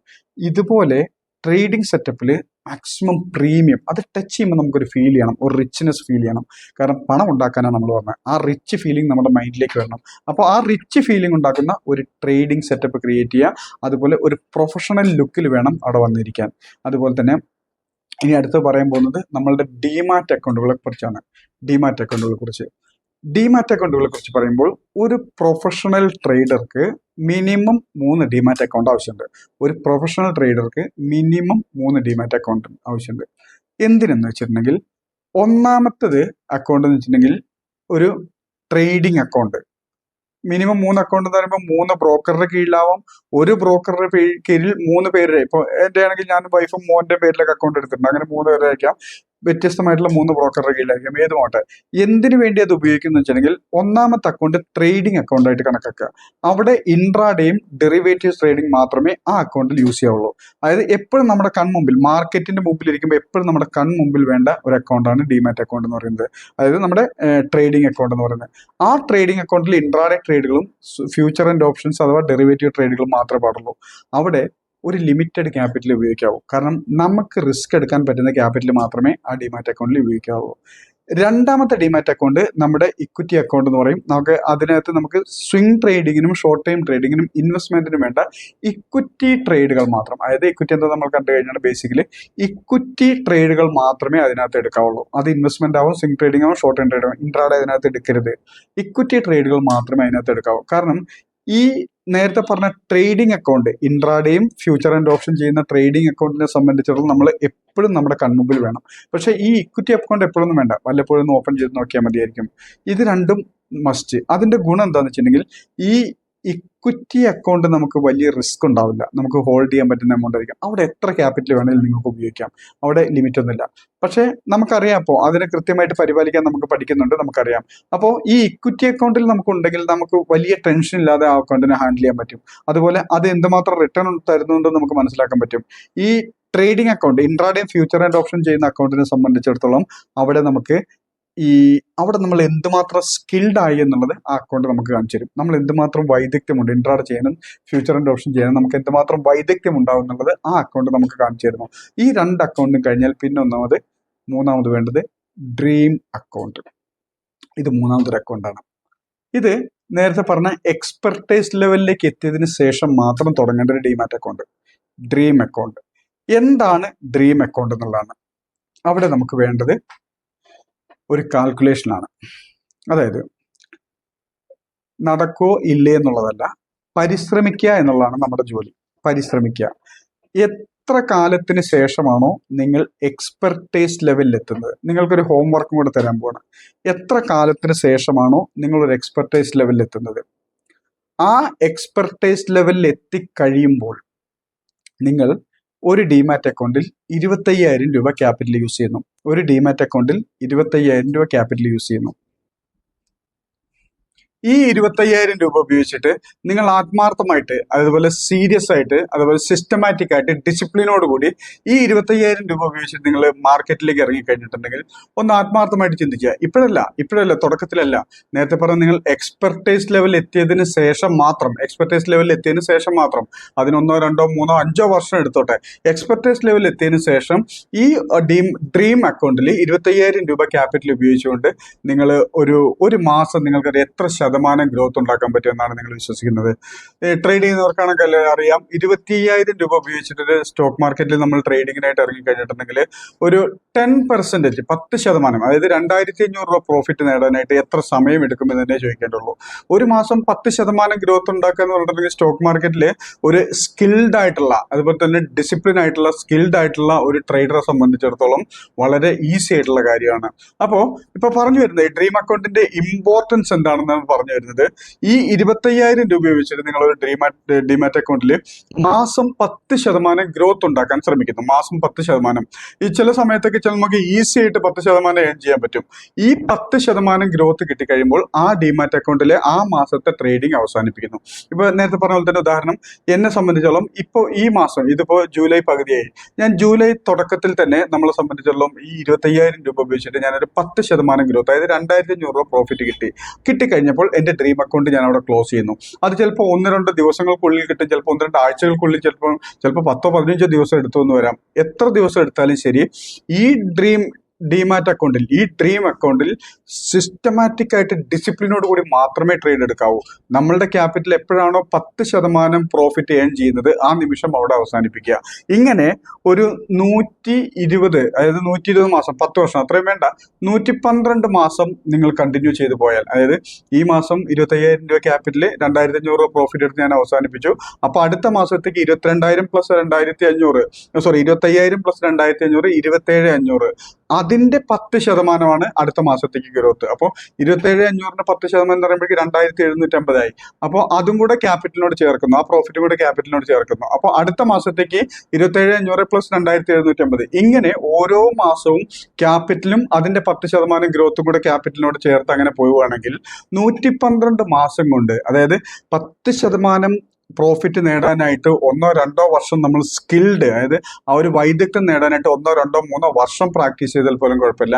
ഇങ്ങനെ 10% എല്ലാ മാസവും, വർഷമല്ല മാസമാണ്. കാരണം നമ്മൾ ഈ ഗ്രോത്ത് ഒക്കെ കണക്കൂട്ടുന്നത് പലപ്പോഴും ക്വാർട്ടർലിയും ഇയറിലേക്കാണ്. ഇവിടെ വർഷമല്ല, മാസം, എല്ലാ മാസവും 10% വെച്ച് ഗ്രോത്ത് നേടിക്കൊണ്ട് പോയിട്ടുണ്ടെങ്കിൽ 112 മാസം കൊണ്ട്, അതായത് 10 വർഷത്തിൽ താഴെ സമയം കൊണ്ട് ഈ 25,000 രൂപ ക്യാപിറ്റൽ എത്രയായി മാറുമെന്ന് നിങ്ങൾക്ക് സങ്കല്പിക്കാൻ പറ്റുന്നുണ്ടോ? ഈ വീഡിയോ നിങ്ങളുടെ ജീവിതത്തിൽ ഒരു മാസീവ് സക്സസ് നേടണമെന്നുണ്ടെങ്കിൽ, വലിയ നേട്ടം സ്വന്തമാക്കണമെന്നുണ്ടെങ്കിൽ ഈ വീഡിയോ ഇവിടെ പോസ്റ്റ് ചെയ്ത് നിർത്തുക. പോസ്റ്റ് ചെയ്ത് നിർത്തിയതിന് ശേഷം പിന്നെ നിങ്ങൾ ചെയ്യേണ്ടത് ഒരു പേപ്പറും അല്ലെങ്കിൽ ഒരു ബുക്കും പേനയും കാൽക്കുലേറ്ററും എടുത്തിട്ട് ഇരിക്കുക. ഒരു 2-3 മണിക്കൂർ വേണ്ട, ഒരു ദിവസം മുഴുവൻ നിങ്ങൾ സ്പെൻഡ് ചെയ്തോ, എങ്കിൽ പോലും നിങ്ങളുടെ ലൈഫ് ചേഞ്ചിങ് ആവുന്ന ഒരു പോയിന്റാണ് ഈ പറയാൻ പോകുന്നത്. ഒരു ദിവസം മുഴുവൻ നിങ്ങൾ സ്പെൻഡ് ചെയ്തോ, പേപ്പറും ബുക്കും പേനയും എടുക്കുന്നു, ഒരു കോളത്തിൽ 25,000 രൂപ എഴുതുന്നു, അതിൻ്റെ ചേർത്ത് പ്ലസ് 10% ഇഫിക്കൽറ്റ് 2,500, ഇഫിക്കൽറ്റ് 27,500. രണ്ടാമത്തെ കോളത്തിലേക്ക് വരുമ്പോൾ 27,500 ഇൻറ്റു 10% 2,750. അപ്പോൾ ഇഫിക്കൽറ്റ് 25,000 പ്ലസ് 2,700. ഇങ്ങനെ ഓരോ മാസവും ഉള്ള ഓരോ കോളത്തിൽ എഴുതി പോവാൻ 112 കോളം. 112ാമത്തെ കോളം എത്തുമ്പോൾ അത് എത്രയാകുമെന്നൊന്ന് ഹോംവർക്ക് ചെയ്ത് നോക്കുക. ഉത്തരം ഞാൻ പറയുന്നുണ്ട്. അടുത്ത പോയിന്റ് തന്നെ നമുക്ക് അതിന്റെ ഉത്തരമാണ് പറയാൻ പോകുന്നത്. നിങ്ങൾക്ക് വിശ്വസിക്കാൻ പറ്റില്ല. എന്തുകൊണ്ടാണ് ഈ ഒരു ഹോംവർക്ക് നിങ്ങൾ ചെയ്യണമെന്ന് പറയുന്നതിന്റെ പ്രധാന കാരണം എന്ന് വെച്ചിട്ടുണ്ടെങ്കിൽ, ഇതിന്റെ ഉത്തരം എന്നുള്ളത് ഒരു സാധാരണ മനുഷ്യന്റെ ബ്രെയിനിന് വിശ്വസിക്കാൻ പറ്റുന്ന ഒരു ആൻസർ ആയിരിക്കില്ല. അതുകൊണ്ട് തന്നെ വെറുതെ നിങ്ങൾ ഇതിന്റെ ഉത്തരം നിങ്ങൾ കേട്ടിട്ട് പോയിട്ടുണ്ടെങ്കിൽ നിങ്ങളുടെ ബ്രെയിൻ ഒരിക്കലും ഇത് അംഗീകരിക്കില്ല, ഉൾക്കൊള്ളാൻ പറ്റില്ല. നമുക്കറിയാം, നമ്മളുടെ മൈൻഡ് സെറ്റിന് ഉൾക്കൊള്ളാൻ പറ്റാത്ത ഒന്നും തന്നെ നമ്മുടെ ജീവിതത്തിൽ നേടാൻ പറ്റില്ല. നിങ്ങൾക്ക് വലിയ നേട്ടങ്ങൾ സ്വന്തമാക്കണം എന്നുണ്ടെങ്കിൽ അത്രയും വലിയ നേട്ടങ്ങൾ നമ്മുടെ മൈൻഡ് സെറ്റിന് ഉൾക്കൊള്ളാൻ പറ്റുന്നതായിരിക്കണം, അംഗീകരിക്കാൻ പറ്റുന്നതായിരിക്കണം. ഇതിന്റെ ഉത്തരവും അതുപോലെ അവിശ്വസനീയമായിട്ടുള്ളൊരു ഉത്തരമായതുകൊണ്ട് തന്നെ പലപ്പോഴും ഇത് നമുക്ക് നമ്മുടെ മൈൻഡ് സെറ്റിന്, നമ്മുടെ ചിന്തകൾക്കും കാഴ്ചപ്പാടുകൾക്കും അംഗീകരിക്കാൻ പറ്റാത്തൊരു ഉത്തരമായിരിക്കും ഇതിന്. അപ്പോൾ അതുകൊണ്ട് നമ്മൾ ആദ്യം ചെയ്യേണ്ടത് ഈ ഉത്തരത്തിനെ നമ്മളുടെ പേപ്പറും പേനയും എടുത്ത് നമ്മളുടെ ബ്രെയിനിനെ, നമ്മുടെ മൈൻഡ് സെറ്റിന് ഉൾക്കൊള്ളാൻ പറ്റുന്ന രീതിയിൽ 112 കോളമായിട്ട് എഴുതി തയ്യാറാക്കുമ്പോൾ ഇതിന്റെ ഉത്തരം നമ്മുടെ ബ്രെയിനിന്, നമ്മുടെ മൈൻഡ് സെറ്റിന് ബോധ്യമാവും. അല്ലാത്തടത്തോളം കാലം ബോധ്യമാവില്ല. കാരണം വെച്ചിട്ടുണ്ടെങ്കിൽ അതെന്തോ ഒരു ഡിജിറ്റ്, ഒരു ഉത്തരം, ഒരു ആൻസർ കേട്ടതായിട്ട് മൈൻഡ് സെറ്റിന് ബോധ്യമാവുള്ളൂ. അപ്പോൾ അത് ഒഴിവാക്കാനായിട്ട് എഴുതി കൂട്ടി തയ്യാറാക്കിയാൽ ഇത് സാധ്യമാണെന്ന് നിങ്ങളുടെ ബ്രെയിനിൽ മനസ്സിലാവും. അത് നിങ്ങൾക്ക് ആവശ്യമുണ്ടെങ്കിൽ, നിങ്ങൾ ആത്മാർത്ഥമായിട്ട് ഈ ഒരു അത്രയും വലിയൊരു നേട്ടം സ്വന്തമാക്കാൻ നിങ്ങൾ ആഗ്രഹിക്കുന്നുണ്ടെങ്കിൽ, നിങ്ങളുടെ മൈൻഡ് സെറ്റ് അത് നേടിയെടുക്കാൻ നിങ്ങൾക്കായിട്ട് പരിശ്രമിച്ചുകൊണ്ടിരിക്കും. കാരണം ഒരു പ്രൊഫഷണൽ ട്രേഡർക്ക് 10% ഗ്രോത്ത് ഒരു മാസം ഉണ്ടാക്കുക എന്നുണ്ടെങ്കിൽ അസാധ്യമായിട്ടുള്ള കാര്യമൊന്നുമല്ല, സംഭവിക്കുന്ന കാര്യം തന്നെയാണ്. നമുക്കറിയാം, 25,000 രൂപ ക്യാപിറ്റൽ ഉപയോഗിച്ചിട്ട് നിങ്ങൾ പ്രൊഫഷണൽ ട്രേഡർ ആയിട്ടുള്ള നിങ്ങൾക്ക് 2,500 രൂപ പ്രോഫിറ്റ് നേടാനായിട്ട് അധിക സമയമൊന്നും വേണ്ടി വരില്ല, ചുരുങ്ങിയ സമയം മതി. പക്ഷെ പലപ്പോഴും ഈ 10% പ്രോഫിറ്റ് കിട്ടാത്തതല്ല നമ്മളുടെ പ്രശ്നം. നമ്മളെ സംബന്ധിച്ചിടത്തോളം ഈ പ്രോഫിറ്റ് മതിയാകാതെ വരുന്നു. 25,000 രൂപ ക്യാപിറ്റൽ ഉപയോഗിച്ചിട്ട് എനിക്ക് 2,500 രൂപ ഒരു മാസം കിട്ടിക്കഴിഞ്ഞാൽ എനിക്കത് മതിയാകുന്നില്ല എന്നുള്ളതാണ് നമ്മുടെ പ്രശ്നം. അതുകൊണ്ട് തന്നെ കൂടുതൽ പ്രോഫിറ്റിനായിട്ട് നമ്മൾ പരിശ്രമിച്ചുകൊണ്ടേയിരിക്കുന്നു. അതാണ് സ്റ്റോക്ക് മാർക്കറ്റിലെ ഏറ്റവും വലിയ പ്രശ്നങ്ങളൊന്ന്. ഈ പ്രശ്നം ഒഴിവാക്കാൻ വേണ്ടിയിട്ടാണ് ഡ്രീം അക്കൗണ്ട് എന്ന് പറയുന്ന ഒരു സെപ്പറേറ്റ് അക്കൗണ്ട് മാത്രം ഇതിനു വേണ്ടി മാത്രം മാറ്റിവെക്കാൻ പറയുന്നത്. മറ്റ് നമ്മൾ റെഗുലർ ട്രേഡ് ചെയ്യുന്ന ട്രേഡിംഗ് അക്കൗണ്ട് അല്ല, ഇൻവെസ്റ്റ്മെന്റിനായിട്ട് മാറ്റി വെച്ചിരിക്കുന്ന നമ്മുടെ ഇക്വിറ്റി അക്കൗണ്ട് അല്ല, ഇതൊന്നും അല്ലാത്ത മൂന്നാമത്തെ ഒരു ഡ്രീം അക്കൗണ്ട്, നമ്മുടെ സ്വപ്നങ്ങൾക്ക് വേണ്ടി, നമ്മുടെ വലിയ ലക്ഷ്യങ്ങൾക്ക് വേണ്ടിയിട്ടുള്ള മൂന്നാമത്തെ ഒരു ഡ്രീം അക്കൗണ്ടിൽ അതിൽ പരീക്ഷണങ്ങൾ വേണ്ട.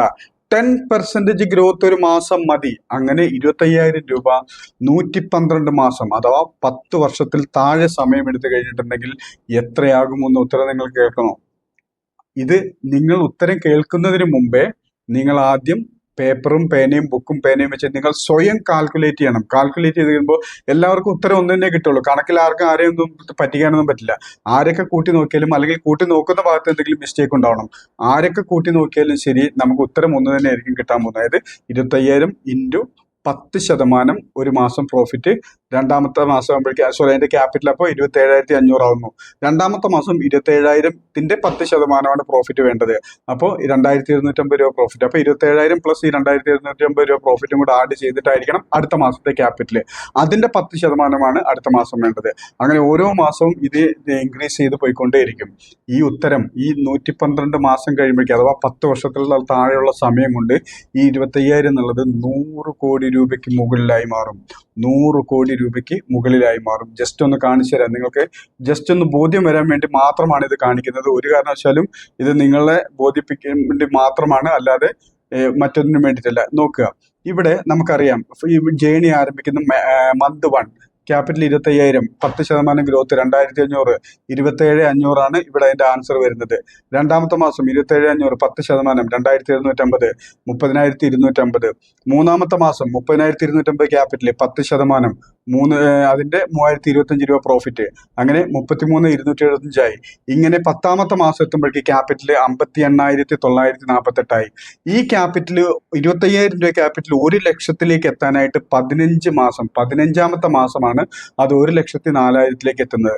അങ്ങനെ 15 മാസവും കഴിഞ്ഞ് മുന്നോട്ട് പോയി 39 മാസം എത്തുമ്പോഴാണ് ഈ 25,000 രൂപ ക്യാപിറ്റൽ 10 ലക്ഷത്തിലേക്ക് എത്തുന്നുള്ളൂ.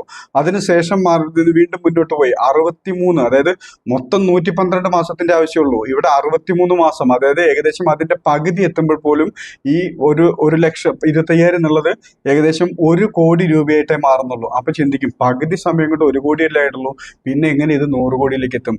ഇതാണ് നേരത്തെ നമ്മളൊക്കെ പറഞ്ഞ ലോകത്തിലെ 8ാമത്തെ അത്ഭുതമായിട്ടുള്ള കോമ്പൗണ്ടിങ്ങിന്റെ പവർ എന്ന് പറയുന്നത്. അവിടെ 63ാമത്തെ മാസം ഈ 25,000 രൂപ 1 കോടിയിലേക്ക് എത്തുന്നു. അതിനുശേഷം പിന്നെ 88ാമത്തെ മാസം ഇത് 10 കോടിയിലേക്ക് എത്തുന്നുള്ളൂ. അത് കഴിഞ്ഞ് 112ാമത്തെ മാസം ഇത് 100 കോടി, 108 കോടിയിലേക്ക് എത്തുന്നുണ്ട്. അതായത് ഇവിടെ നമ്മൾ ശ്രദ്ധിക്കേണ്ട ഒരു കാര്യം എന്താണെന്ന് വെച്ചിട്ടുണ്ടെങ്കിൽ, നമ്മളെ സംബന്ധിച്ചിടത്തോളം ഇത് മാത്തമാറ്റിക്സ് ആണ്. ഇത് നമ്മളുടെ ലൈഫിൽ റിയൽ ആയിട്ട് കൊണ്ടുവരാൻ ശ്രമിക്കണം. കാരണം ഒന്ന് ചിന്തിക്കുക, 25,000ന്റെ 10% എന്ന് പറയുമ്പോഴേക്ക് 2,500 രൂപ, അത് നമുക്ക് ഈസി ആയിട്ട് കൈകാര്യം ചെയ്യാൻ പറ്റുന്ന ഒരു എമൗണ്ട് ആണ്. അതുകൊണ്ട് തന്നെ നമ്മളുടെ മൈൻഡിന് അതിനെപ്പറ്റി ഒരു ആശങ്ക ഉണ്ടാവില്ല. പക്ഷേ ഈ 25,000 രൂപ എന്നുള്ളത് 40 കോടി നമ്മളുടെ ക്യാപിറ്റലായി മാറുമ്പോഴേക്ക് ഒരു മാസം 10% എന്നുള്ളത് 4 കോടിയാണ് പ്രോഫിറ്റ് വേണ്ടത്. അത് നമ്മളെ സംബന്ധിച്ചുള്ള വലിയൊരു എമൗണ്ട് ആയിട്ട് ഫീൽ ചെയ്യും. അത് ഫീൽ ചെയ്യുന്നത് നമ്മളുടെ മനസ്സിന്റെ ചെറുപ്പം കൊണ്ടാണ്. കാരണം അവിടെയും ഈ ഗ്രോത്ത് 10% ഉള്ളൂ. ഇപ്പോൾ LKG-യിലും UKG-യിലും 1-ാം ക്ലാസ്സിലും പഠിക്കുന്ന ഒരു കൊച്ചിനെ സംബന്ധിച്ചിടത്തോളം അവന്റെ പാഠപുസ്തകങ്ങൾ തന്നെ അവന് വലുതായിട്ട് തോന്നുന്നു. അതേ കൊച്ചിന്റെ മുമ്പിൽ +2-ലോ ഡിഗ്രിയിലേക്കോ പഠിക്കുന്ന ഒരു കൊച്ചിന്റെ പാഠപുസ്തകം കൊണ്ടുവച്ചിട്ടുണ്ടെങ്കിൽ അവനത് ഒട്ടും അംഗീകരിക്കാനോ ഉൾക്കൊള്ളാനോ മനസ്സിലാകാനോ പറ്റാത്തൊരു ടോപ്പിക്കായി മാറും. പക്ഷേ ഇതേ കൊച്ചു തന്നെയാണ് LKG UKG കഴിഞ്ഞ് 4, 5, 8, 10 കഴിഞ്ഞ് ഡിഗ്രിയിലേക്കും +1ലേക്കും +2ലേക്കൊക്കെ എത്തുമ്പോൾ ഇതേ പാഠപുസ്തകം അവന് ഈസി ആയിട്ട് കൈകാര്യം ചെയ്യാൻ പറ്റുന്ന ലെവലിലാവും.